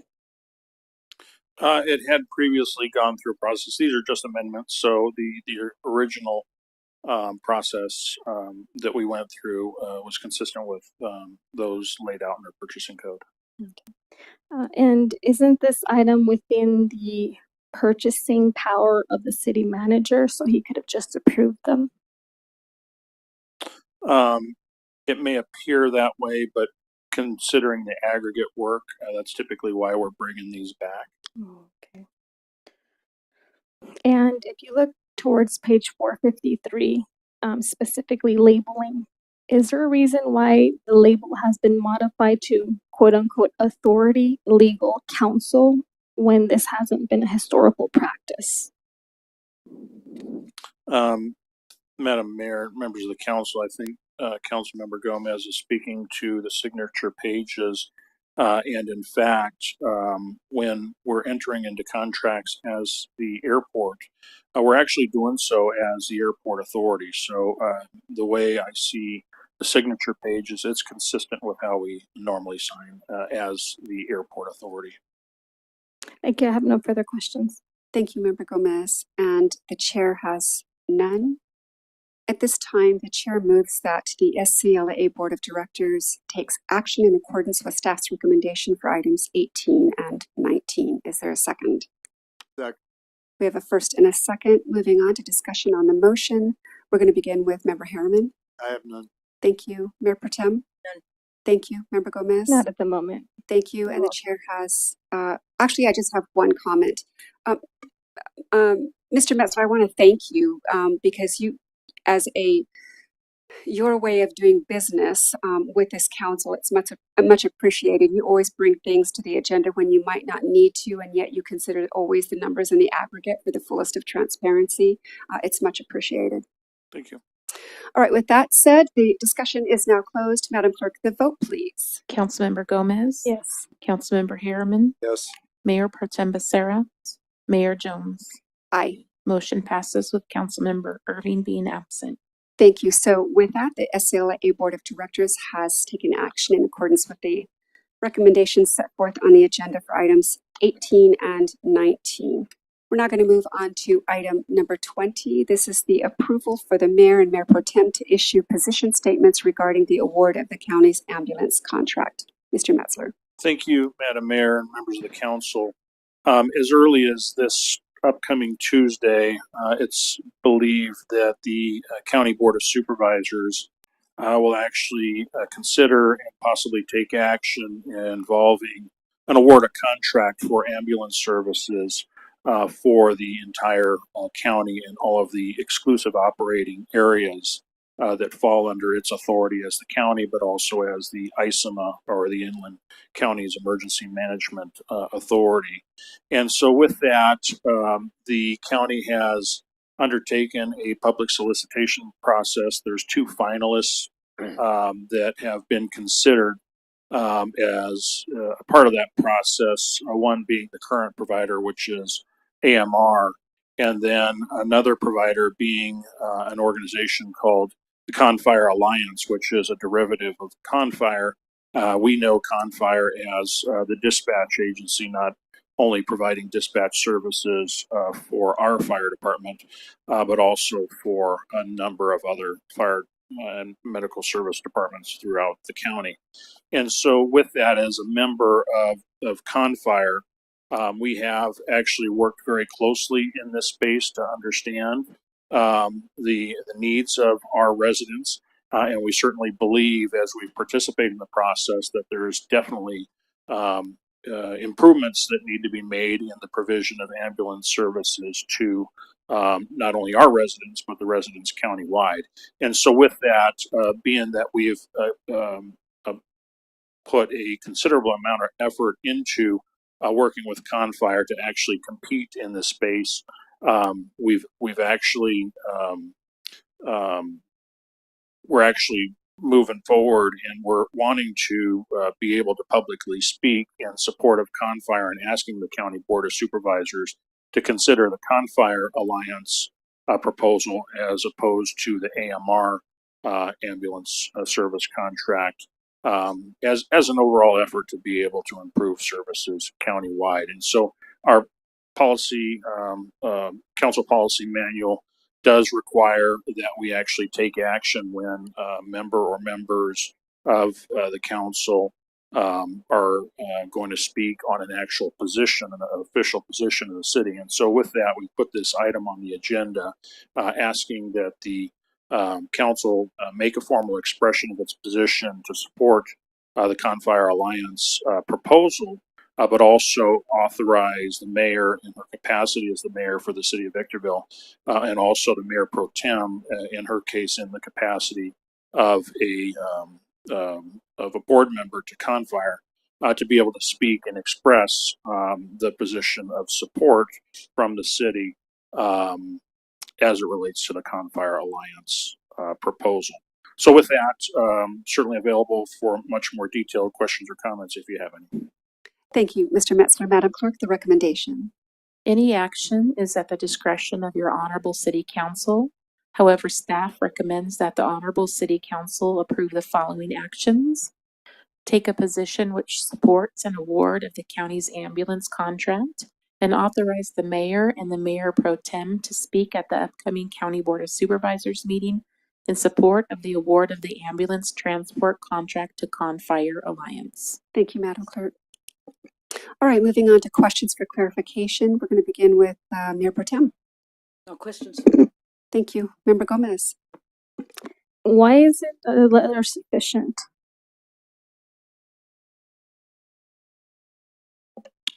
Certainly, we believe, I believe, a more impactful approach because it will be a public meeting. I believe it's going to be a public meeting in a workshop setting, but there will be public comment opportunity and certainly speaking in person as opposed to writing a letter. Not a lot different than how we conduct public comments here in the city council meeting. Certainly believe it'd be more impactful to have a person present as opposed to submitting a letter. And what is the content of the speaker? What will the speaker be saying? Do we have a draft of this, or is this just off the cuff? It's certainly not going to be off the cuff. It's going to be very specifically tailored for each of the members. And we don't have a draft at this time based upon the council actually taking the action tonight and expressing its support. Then we'll draft something up to make sure that each of the speeches express the position of the city, but also speak to important parts of what's meaningful to the city and in the county's consideration of this contract. Will a copy of that letter be submitted before it is stated to the county board of what our intent is? Well, it's not intended to be a letter. We're going to script each of the members so that they can speak publicly. If the council is so desirous, if they'd like a copy once the scripts are completed, we can certainly share that with the council. But we're not writing letters. I understand. The essence of the assumption was if there's no letters, it's going to be something scripted. I didn't understand if the mayor pro temp would just be speaking ad lib at that moment, since nothing in the record of the reporting is justifying none of that. My next question is, are other cities also picking sides that we know of? All of the cities that I'm aware of in this county largely are a part of the Confire Alliance, and they've all been supportive of their own contracts. Okay. if the county were to select somehow AMR, how would that affect the level issues or the collaboration that we may have, or how would it sever it, and how would that affect potentially our residents and stakeholders if that's something that could be answerable? Yeah, thank you, Madam Mayor and members of the council. So certainly if the county so chooses to proceed with AMR, that's certainly something we'll have to accept. And we'll certainly involve ourselves to make sure that our voice is heard as it relates to AMR needing to make investments in the system. Altogether, the ambulance system that we have that's currently functioning needs to be improved dramatically. And so with that, we'll definitely work with AMR, certainly as we currently do. And we actually believe we're going to be in a position, regardless, to complement them, especially as this council has already taken action to actually purchase ambulance capable squads. We believe that as the service levels will be enhanced, we'll be in a position to help complement their need at a time of need when, say, there's a surge in the need for additional ambulance services.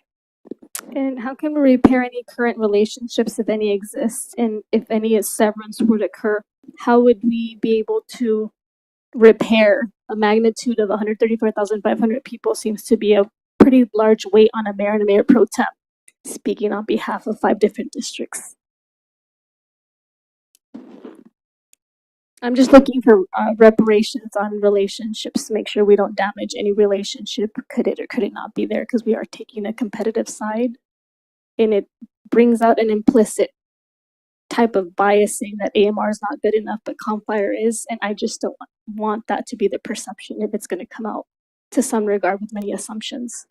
Well, certainly there is a competition, but we will remain professional, and I think it's easy to accept that regardless of who the county chooses, we're going to work towards trying to make sure that regardless of who's providing the service, that the residents are getting the best service. Thank you. No further questions. Thank you, Member Gomez. Member Harriman.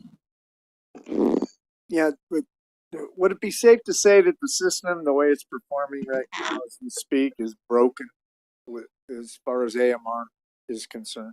I wouldn't single AMR out. The system is broken, and the system largely includes not only the ambulance provider, but the regulatory oversight that the county and ISEMA has. And it's been the product of that complete relationship that has gotten us to this point where all of the cities, including ourselves, have been sounding the alarm to leadership at the county. And I think because we've done that, we've certainly seen an RFP that's much more reflective of what the improved system is going to look like, regardless of who's chosen. So the system is broken today. Certainly believe, regardless of who they choose, it will get improved. And would it be safe to say our fire chief is on board with this? I'll let the chief speak for himself. I haven't heard his voice in a long time. I want to hear that. Good evening, honorable mayor, members of the council. Yes, the chief is on board with this. Excellent. I have nothing else. Thank you, Member Harriman. All right, Mr. Metzler, just to be very clear about this, because I want to make sure that our community understands that the request for Mayor Pro Tem to speak and representing 135,000+ people, it's perfectly within the standard that this council has set for itself. First of all, the mayor is the spokesperson that shares the official policy of the council. Is that correct? That is correct. And secondly, Mayor Pro Tem, having served on the Confire board, is very well versed in the issues that are before us and is quite competent to speak to the board, county board. I do agree with that. All right. with that said, the chair invites a motion from the council as to points 1 and 2 per the recommendation. Is there a motion? I move to approve, I'll second. Adopt points 1 and 2. adopt points 1 and 2. Thank you. All right, discussion on the pending motion, Member Harriman. None. I have none. Thank you. Mayor Pro Tem. No discussion. Thank you. Member Gomez. Yeah, it was my understanding that it was either or mayor pro temp, but it seems like it's only going to be mayor pro temp. Is that accurate? That's what Mayor and Mayor Pro Tem. or either or. No, both. Oh, both will speak. Okay, thank you. No further. Nothing else. Thank you.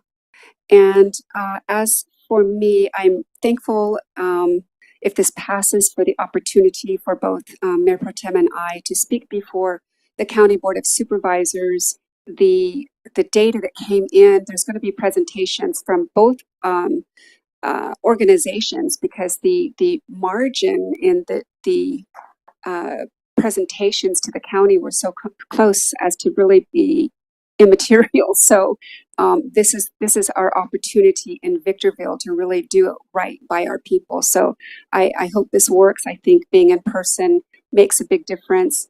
And because something is scripted, just to be very clear, one would never go to such a meeting as this unprepared. And while staff will certainly help us with scripts, Mayor Pro Tem and I will both, review it to make sure that it represents who we are and the will of the council. So with that said, the chair closes the discussion period. Madam Clerk, the vote, please. No. Councilmember Harriman, Yes. Mayor Pro Tem Becerra, Yes. Mayor Jones. Aye. Motion passes with Councilmember Gomez voting no and Councilmember Irving being absent. Thank you. So the council has adopted points 1 and 2 on the agenda. We're now going to move on to item number 21. This is the cancellation of the November 2023 regular city council meeting. This was my request. Mr. Metzler, will you tee it up? Yes, thank you, Madam Mayor and members of the council, and thank you for asking for this item to come back. November 21st is our next regularly scheduled meeting. And of course, that is the same week as Thanksgiving. We are actually open and working, but many folks like to take vacation around this time. And so with that being said, I certainly don't see a tremendous amount of business. I don't see anything really pressing that has to be done on the 21st that can't wait until the first meeting in December. So as to make that week the most joyous of weeks for Thanksgiving, I think it certainly would be wise to consider canceling the November 21st meeting. All right, thank you. Madam Clerk? Any action is at the discretion of your honorable city council. All right, any questions beginning with, I'm not going to ask any questions on this. Member Gomez? Who proposed this item? The chair did. So Deborah Jones, right? Yeah. Okay, and has there been historically cancellations on this date? I can't recall the last time we've had a regularly scheduled meeting on Thanksgiving, but it's not uncommon for us to take actions like this, especially as we get close to actual holidays. Most commonly, we see this during the holiday season, which we're approaching. When consideration of some item like this, have we considered how it affects our public input? We have considered that. Okay, and will notifications be posted somewhere that the public may have access, and where are those spots or places? In our regular places, we will post notices of cancellation. Be posted at public library here at City Hall, on our website. So I'm sure we Thank do you. more than that, but that's what I remember. No further questions. Thank you. Member Harriman? I have Thank you. Mayor Pro Tem? None. All right. And again, the chair has none. And with that said, since this was the item I requested, the chair moves that we cancel the November 2023 regular city council meeting. Is there a second? second. Thank you. Discussion on the pending motion. I have none. Member Harriman? I have none. Thank you. Member Pro Tem? No discussion. Thank you. Member Gomez? None. Thank you. All right, Madam Clerk, the vote, please. Councilmember Gomez. No. Councilmember Harriman. Yes. Mayor Pro Tem Becerra. Yes. Mayor Jones. Aye. Motion passes with Councilmember Gomez voting no and Councilmember Irving being absent. Thank you. So we have canceled the November 21, 2023 regular city council meeting. Moving on to item number 22. This is revisions to council policy CP-12-01 expense reimbursement policy. And this item was a request of mine as well, but Mr. Metzler, will you tee it up? Thank you, Madam Mayor and members of the council. Yes, resulting from previous action by the council to bring this item forward, we've done so so that you could discuss and give possible action or give direction regarding what visions you might have relative to the changes to council policy CP 12-01. Thank you. All right, so I, just to further introduce the item, I requested this item because I noticed on this particular policy, the last time it looks like it was updated was September 18, 2012. And I don't know what the changes were at that time, if that included an update to our meal allowances. And so I think this is where at least 11 years beyond when this was potentially last considered. And so I think it's, considering all of the increases in meal prices and the costs of doing business, that of course is passed on to consumers. And I think this is an appropriate time to consider if we're really current with what meals are costing when the council and or staff travels for business of the city. So with that, Madam Clerk, will you read the recommendation? Any action is at the discretion of your honorable city council. Thank you. So this item is probably going to come across as a little bit different than we normally do it, but we can certainly start off by asking questions of Mr. Metzler about this policy and maybe when it was last updated, whatever your pleasure is. And we'll begin with Member Gomez.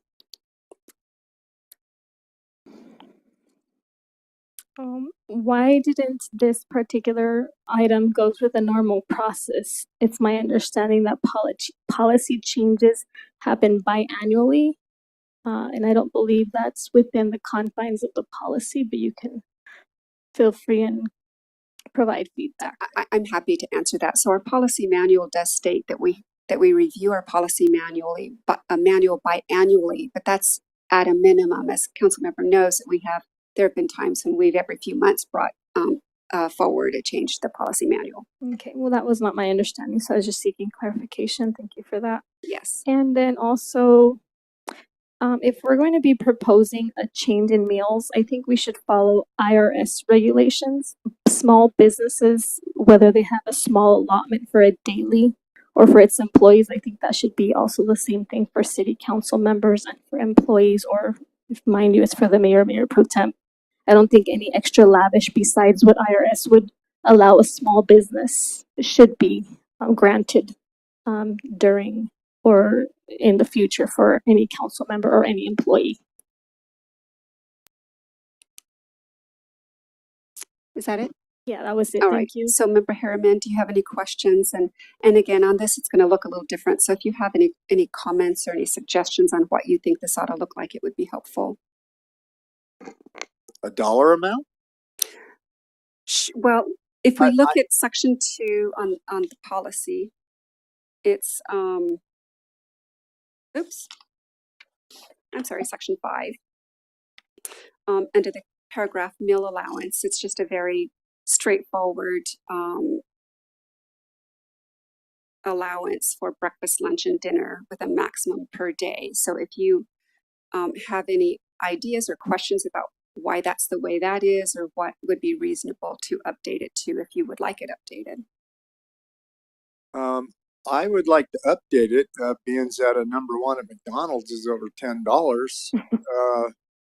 So, with the gratuity, I think a meal, $20 if you're looking for a dollar figure for me per meal. Okay. That's just off the top of my head, to be honest with you. I didn't think about it real deep. Okay. And I'm not talking about stakes, you know. So that's all I have. Thank you. Mayor Protem. I Questions? agree with you, comments? Councilman Harriman. You can't even supersize your meal for that. So, like you said, double it, and that's all I have. Thank you. All right. So, in looking at this, well, let me ask first of all, Kate, do we know when the last time this meal allowance was looked at or updated? Prior to this council policy going into place? Yes. I don't know that. So it was at the very least 2012. Correct. Okay. So it could have been a year, 5 years before that. Well, I'll give you maybe a little bit, just based upon my glance at page 476. Council policy 12-01 was adopted in September of 2012, and just reading previous policies, it looked like the last previous policy that this policy superseded was October 2001. That's not to say it dealt with the actual meal allowances, but that policy was last updated in 2001. So to be clear, we're looking at now at least 22 years, but potentially since 1982. I mean, that seems a bit extreme, but we're looking at least at 22 years rather than 11. Yeah, and I do believe it's more likely that it was closer to the 2012 when it was really evaluated and specified as you see it in this document, because I believe this was also created in response to some changes in law, California law at the time. Just recalling some of our trainings, I believe there's been some mentions to that. Okay. So let me just tell the council what I've done, because the staff just brought this to us in the way that I requested it. Normally I would request, a draft or some ideas, and because I didn't specifically ask for that, we are where we are. So if we look at the current meal allowance, it allows for $10 for breakfast, lunch at $15, and dinner $25, for a maximum of $50 a day, and that includes tax and gratuity. So let's just say it was 2012. That's 11 years ago. I went online to a few public agencies, which is where I believe that we ought to be comparing ourselves to, because they're public agencies. And I did look up one that I know answers to the County Board of Supervisors, that all of their reimbursements for meal allowances are actually reviewed by the county and sometimes audited. And the local agency does not delineate between breakfast, lunch, and dinner. It just has a simple per day maximum allowance of $100, including tax and gratuity. So in my thinking, I'm thinking, since that's something that the county permits that agency to do, it seems like a doubling in the 12 years. Again, you can't buy 2 eggs and bacon for $20 almost anymore. So, and then I know sometimes on these conferences, the conference will provide meals, and so even if we were to set it at $100 a day, that would be the maximum per day. It doesn't mean that we have to spend up to that. But if we leave some wiggle room in this, then it allows for this, if this update goes forward, to be in place for hopefully a good 10 or so years without having to revisit it. So that's kind of what I'm looking at. Does anybody have any thoughts on that? I do, Madam Mayor. Yes. This also applies to city employees, doesn't it? Not just us. Mm-hmm. So this is for everybody. Mm-hmm. Okay. Thank you. Mm-hmm. No further questions. Thank you. Thank you. Member Harriman, go ahead. I have none. I think that's fair. We stay at some pretty expensive places when we do go out of town. Yeah, and I think that's a very good point, because conferences are held typically in very big cities, and their cost of doing business is naturally higher, and that gets passed on to the patrons, certainly. So it's expensive, and I use coupons all I can, but it's expensive. Member Gomez. Yes, I'm very gravely concerned this consideration.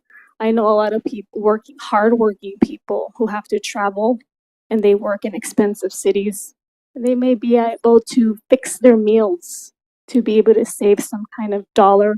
And I think because we are responsible stewards of the community, I think a doubling of anything like this that's not already approved within a big agency, meaning like the IRS for the small businesses, how much is allotted when they go up to a business, is kind of like pulling a stretch.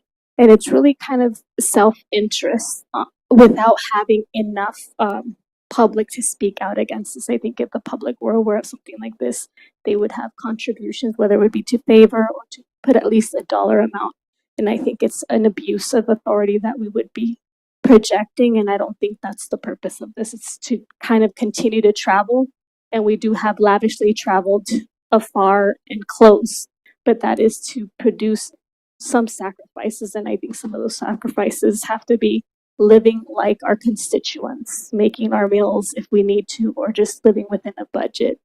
That's my 2 cents. Thank you. Thank you, Member Gomez. And I understand your point. Unfortunately, first of all, I have to take exception to the mischaracterization that we travel lavishly. We do not. But that said, I think I mean, I would be the first one to take food and cook and store it in a refrigerator, but these hotels don't have stoves and refrigerators. It's simply not practical. But I think I think it was a good suggestion nonetheless. All right. So does anybody else want to question, comment, add anything? I'm not cooking on the road. All right.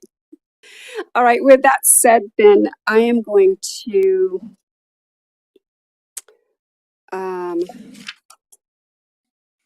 move that we direct the city manager in coordination with the city attorney to submit to the council for its consideration and possible approval an update to policy CP 12-01, section 5 meal allowance. It should specifically strike the current per meal allowances in favor of a maximum per day meal allowance of $100, including tax, and a maximum gratuity of 15%. Madam Mayor, if I might, just a quick question, given the age of this policy, would now be a good time to look at the whole policy to make sure that everything else serves current? A point of order, I don't think we can do something of that nature. We would be bypassing the notification to our members. So Member Gomez's point is well taken, unless Mr. DeBortnowski has something to add. This did specifically come to us to take a look at meal allowances only. That is correct. Thank you, Mr. Metzler, but we can certainly direct you in the future to do that. Thank you. Thank you. All right. So with that said, so that is my motion. Is there a second? Second. All right, we have a first and a second discussion on the pending motion. Member Harriman. I don't want to be a smart aleck, so now I don't have nothing. Appreciate that. Member Harriman. Mayor Pro Tem. Present.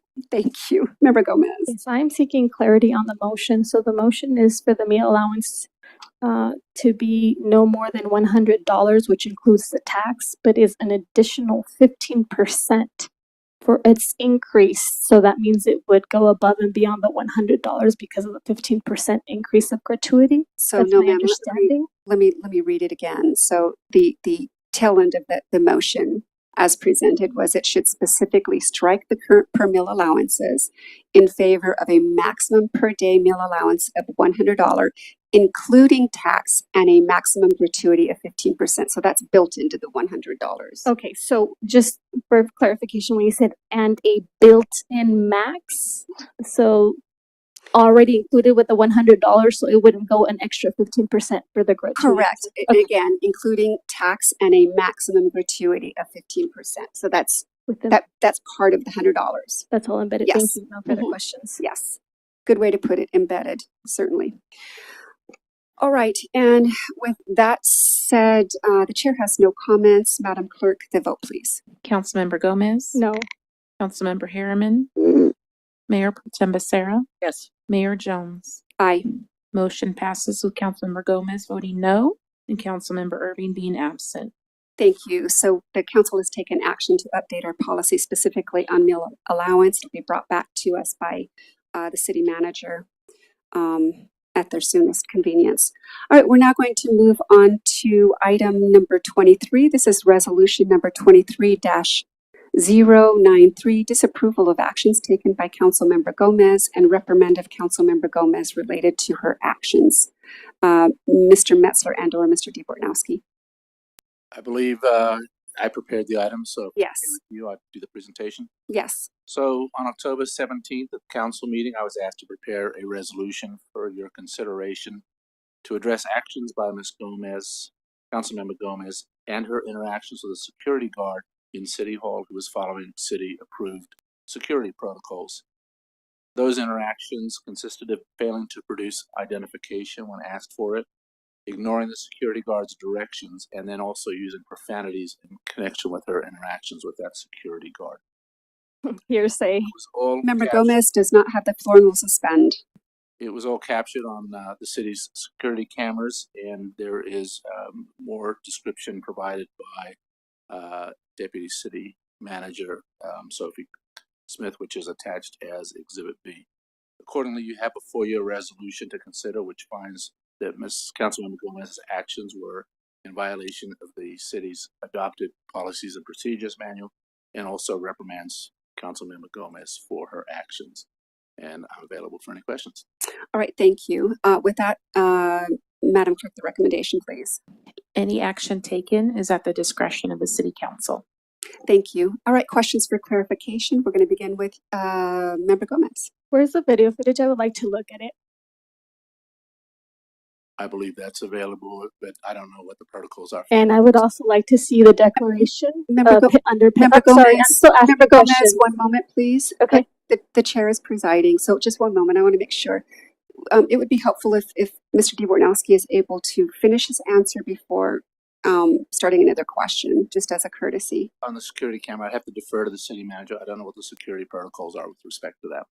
I would like a copy of that personally delivered to my inbox. I would appreciate that. And I would like to see the penalty of perjury declaration of the security guard and Sophie Smith. I don't believe we have those documents. If you can produce them, that's my request. Thank you. And I normally would ask for a consensus from the council, but it seems to me those are reasonable requests, Mr. DeBortnowski. I don't believe there are documents related to perjury by either deputy city manager. Okay. And I have a point of clarification, ma'am. You said, Madam Jones, you said something that I didn't hear you, something about reasonably, but not. We don't have points of clarification, but certainly you can ask a question of clarification. So I'm sorry, say it again. My apologies. So when I say a point of clarification, it's my way of conducting my perspective. So I understand that you don't appreciate it, but that's my linguistic. I appreciate it. However, Pronunciation. we do run our meetings pursuant to Rosenberg's Rules of Order. And in Rosenberg's, I know that you're aware, we've had this discussion before, that we don't have points of clarification. And the reason that I bring it up is when you say point of order, point of privilege, it raises it in priority. And so I couldn't give that to you. That's why I make the correction. Okay. So Well, go ahead. I think grammatically speaking, I'm able to say as I wish, and you can reprimand me as you wish as well. Thank you. But the clarification was you mentioned something, and I was trying to understand what you stated because I didn't hear you.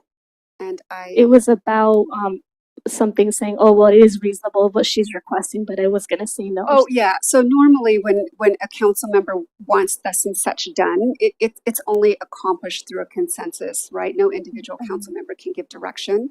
But for me, I felt like, at least most of what you were saying seemed a reasonable request to me. And that's why I said what I did. Okay, I understand that. If I may proceed with questions, or if you would like me to take a moment for you to. No. Okay. So I requested for video footage to be in my inbox, a declaration of penalty of perjury from the person who says that I put expletives, and I like to have that transcripted if possible. Something from Sophie Smith as well, that is a declaration under penalty of perjury. I'd like to have all the evidence that was sustained or will be sustained or collaborated from this day forth, or that was already collaborated historically, to come into my possession, because I really feel that this is a moment of harassment. And because I have a December 15th court date because of certain arrests, I think this is just a political ploy. And I don't think we have or could or should be using our time to embed lies or falsification, especially when we have professional beings that we're expected to produce professionalism. And I yet time don't is up. have anything. Thank you. Thank you, Member Gomez. And just for clarification, the council has no control over what and when Member Gomez does what she does. And so the timing of this has nothing to do with a political ploy. It has to do with the natural consequences, perhaps, of behavior. But Mr. DePortnowski, to the extent any of Member Gomez's requests are achievable, can we accommodate her? If those documents are available, yes, certainly Sure. would be similar to a document request, but I'm not sure there are documents that Ma- satisfy that. Madam Mayor and members of the council, if I might, as it relates to the video, unless so directed by this council, we don't release video unless under subpoena or directed so by a court. So I'll await your direction if that's the way you want to proceed. As it relates to documents under penalty of perjury, in this particular case, it's not necessary. This is we're speaking about an employee statement, somebody that I don't question that individual's integrity and certainly trust. So I won't be providing a document under penalty of perjury unless so directed by this council. Thank you, Mr. Metzler. All right, Member Harriman, any questions? I have. Thank you. Mayor Pro Tem. And I don't know if this goes to Andre or to Keith. Keith, excuse me, Mr. Metzler, why did our security guard call the police and we have her arrested if she was in an area that she had no authorization that day because of what we had going on? Why didn't we just have her arrested? Well, I think there was certainly a judgment call. I don't necessarily know that it rose to that level, that there was that type of a threat.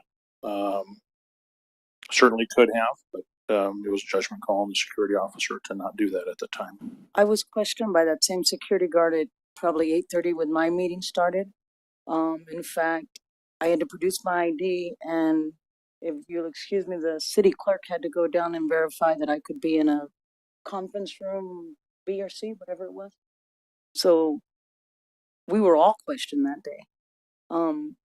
If we need to pass something to tell you if someone goes somewhere where they're not supposed to, the security guard can have them arrested at his, he can make the call and have them arrested. Because if she can go past security guards like that, then why can't the public? The security guard could make the call to a deputy. It would be the deputy's decision to determine if an incident has risen to the level of requiring an arrest.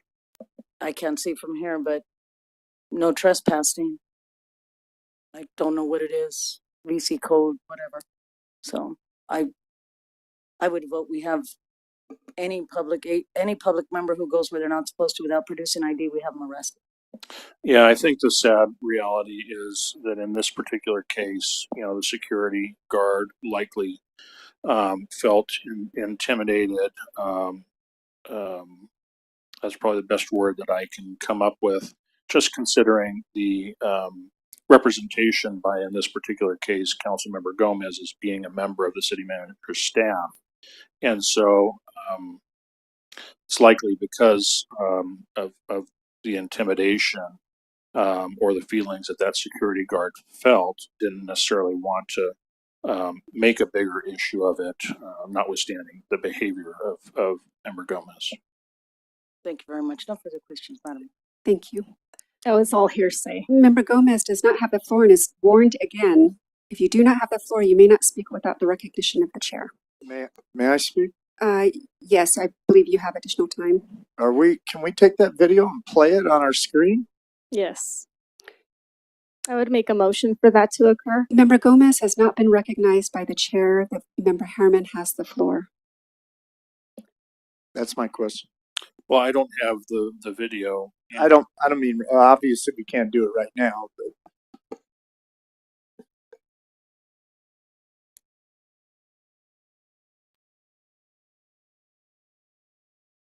So I don't know if we can't do it now. I don't know when we would do it. I wasn't speaking to do it now, but if, I mean, obviously she's in denial and, maybe we can enlighten her, showing the video at a meeting. Well, I don't want to overcharacterize the video. The video, all we used the video for was to identify who the individual was. The video doesn't capture audio Okay. or the actual described incident as we have in the verbatim. Okay. All right. Thank you. Thank you. Mr. Metzler, am I correct in understanding that this security guard did not know that the person that bypassed him and cursed at him was a council member? That's my understanding. That's correct. And do we have policies in place, Mr. DeBortnowski, in terms of the conduct of council members and how we treat employees? And in this case, I guess a contracted employee, so that we are doing a number of things. Number one, inspiring public confidence in the work of the council and who we are, and that we treat everyone with dignity and fairness. Absolutely. You actually have adopted norms that are part of your policy and procedures manual, as well as part of your strategic plan that specifically enumerate those obligations to treat members of the public fairly and professionally. And the council did, as a matter of fact, have a governance relations workshop.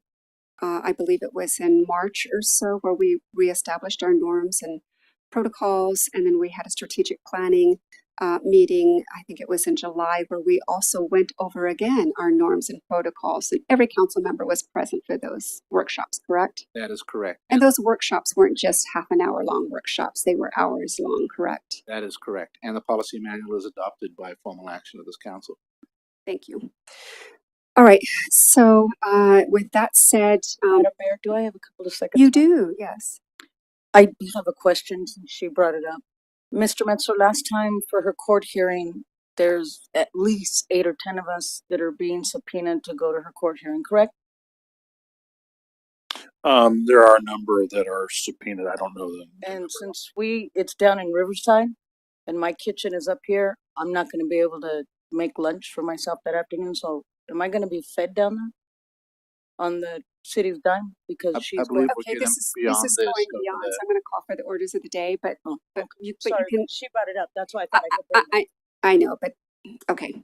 I Thank you. appreciate it for sure.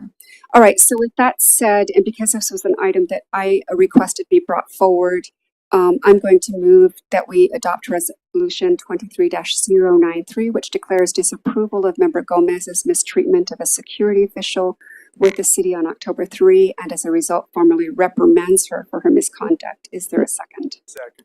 Okay, we have a first and a second. We're going to do discussion on the pending motion, beginning with Member Harriman. I just wish.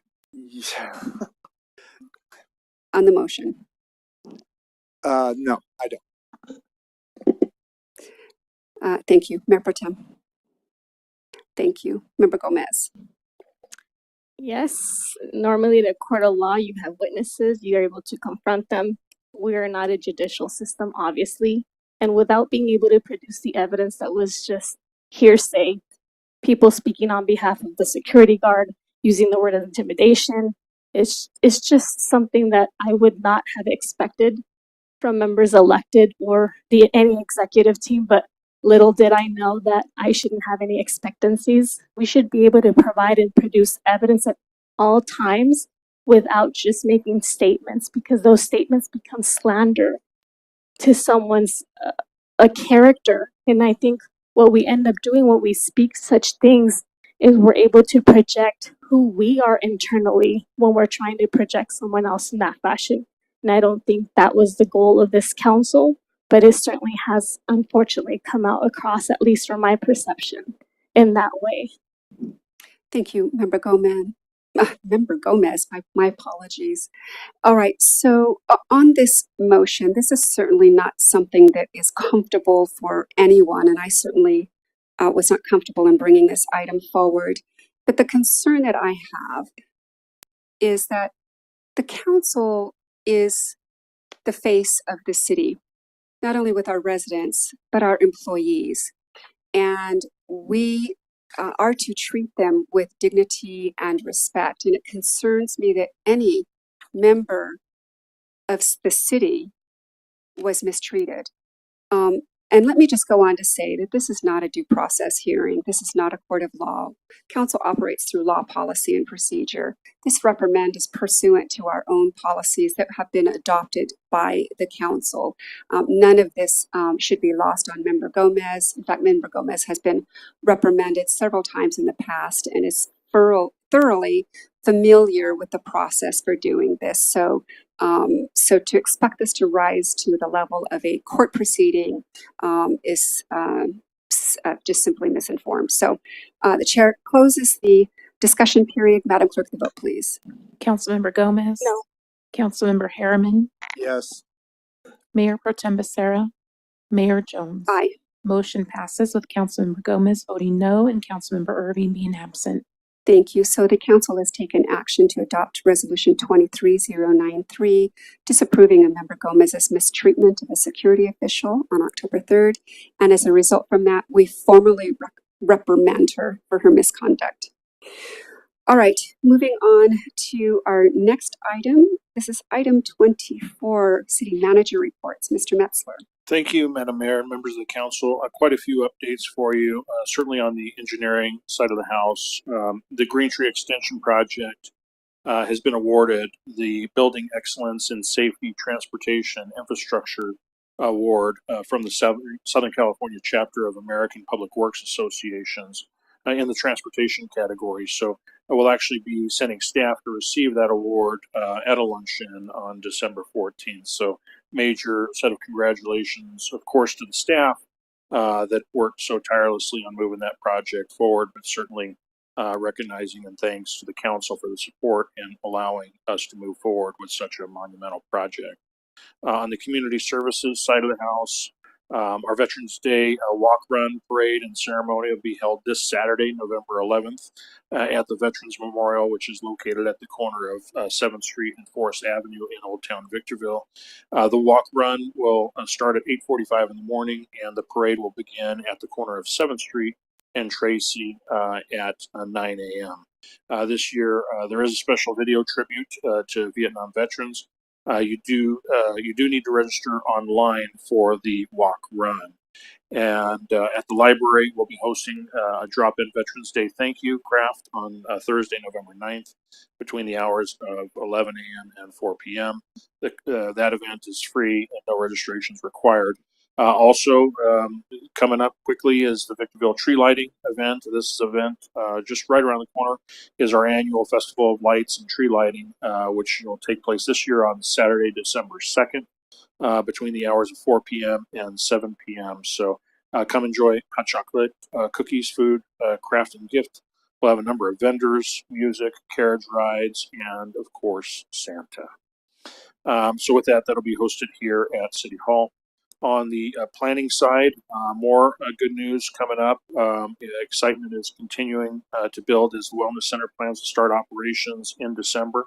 Last Friday, the Wellness Center operators, Hope the Mission and Simba Center, they both hosted a local hiring fair at the Victorville Activity Center that brought over 300 applicants. So we certainly appreciate the outpouring of community support for this project. On the public works side of the house, October Community Cleanup Day was another great success. We had 538 volunteers with 1,350 bags of trash collected, totaling 5.5 tons. Our youngest participant was 5 years old, and our eldest participant was 83 years young. So thank you for that. Also, mark your calendars. Another exciting event is our free dump day. That'll be on Saturday, November 18th from 8 a.m. to 1 p.m. and that'll be conducted at the former Victor Valley Junior High School on Forest Avenue. Finally, on the code and animal control side of the house, code compliance team is kicking off the community enhancement program that will have staff doing education and outreach to help improve the appeal and safety of our neighborhood. So look for program updates in our quarterly report. And that's all I have at this time, Madam Mayor. Thank you very much, Mr. Metzler. Item number 25, this is discussion and possible action regarding upcoming agenda items. Member Gomez. Oh, for upcoming agenda items, is that what you stated? Yes. Okay, thank you. Yes, I actually have one, and it's video footage of October 3rd of allegations to be provided privately to me and publicly for the people to see. Have it in my inbox with declarations under penalty of perjury from one Sophie Smith and also from the unnamed security guard, including any audio that's available or other witnesses as both Sophie and the unnamed security told the alleged story to others. And this would include Mayor Deborah Jones, Mayor Pro Tem Deborah's rendition, Mayor Pro Tem Becerra's rendition, and Keith Metzler's alleged allegation of the communication to be established in a declaration under penalty of perjury to be provided as evidence as soon as the next meeting. It's my motion. Thank you. So for clarification, Mr. DeBortnowski, I think we already handled a good portion of this, but to the extent that we have or haven't, is this an appropriate motion? It's seems like it's a direction to have staff provide information, which is typically requires a consensus of this council. So I'm not sure a motion is the appropriate way to do it. You could handle it as a motion and see if there's a second. Yeah. Okay. I think it's fair. All right. So we have we're going to treat it as a motion from Member Gomez. Is there a second? Hearing no second, the motion dies. Do you have anything further, Member Gomez? No, that was all. Thank you. Thank you. Member Harriman? I have none. Thank you. Mayor Pro Tem? And yes, Madam Mayor. If we could have the city manager staff revisit our policy and procedure manual to update and bring to our attention anything that's either outdated or needs to be upgraded or updated, I'm sorry. So for clarification, are you talking specifically about the one that we just went over, is the CP 12-01? All of it, chapter 1 through chapter 8? So the entire policy and procedures manual? Yes. Along with that additional. Along with that, yes, sir. Thank you. Is it chapter 1 through chapter 8? Or 9? Yes, chapter 1 through chapter 9. That is my motion. And did you have a time when you wanted to? As in, may I see this one? Yeah. Yeah. As in policy CP 12-01, at your request to bring that one back. The other policy to at least have it to us at the second meeting in January. All right. Is that good? I mean, is that's is that doable, Mr. Metzler? Mr. DeBortnowski? The policy manual second meeting in January is reasonable. Keith, the other policy 12-01, is that by the next meeting? Is that possible or not? That's CP 12-01. We can bring that back. So it sounds like there needs to be further discussion on that, or yeah, you'd have to take action to direct. I'm sorry. So that one can be brought back quickly. The policy manual, all however many chapters, just based on experience, that can take some time because we like to coordinate with all the council members as well to get their feedback. So January may be too soon for the entire policy manual. Mark, the first meeting, then I retake it back to first meeting in March. Yeah. So to be clear, a global review. A global review. Is that fair? All right. That's the motion. Is there a second? Second. We have a first and a second. Madam Clerk, the vote, please.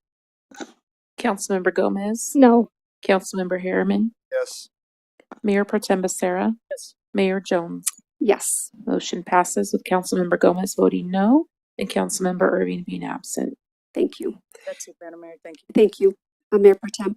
All right, I do have one request, and that is I move that we place on the next agenda a discussion and possible action item to determine whether to direct the city attorney to transmit a letter to the League of California Cities to address concerns over the Leadership in Action Award bestowed upon Councilmember Gomez during the September 2023 Cal Cities Conference held in Sacramento. Is there a second? Could you repeat that? Sure.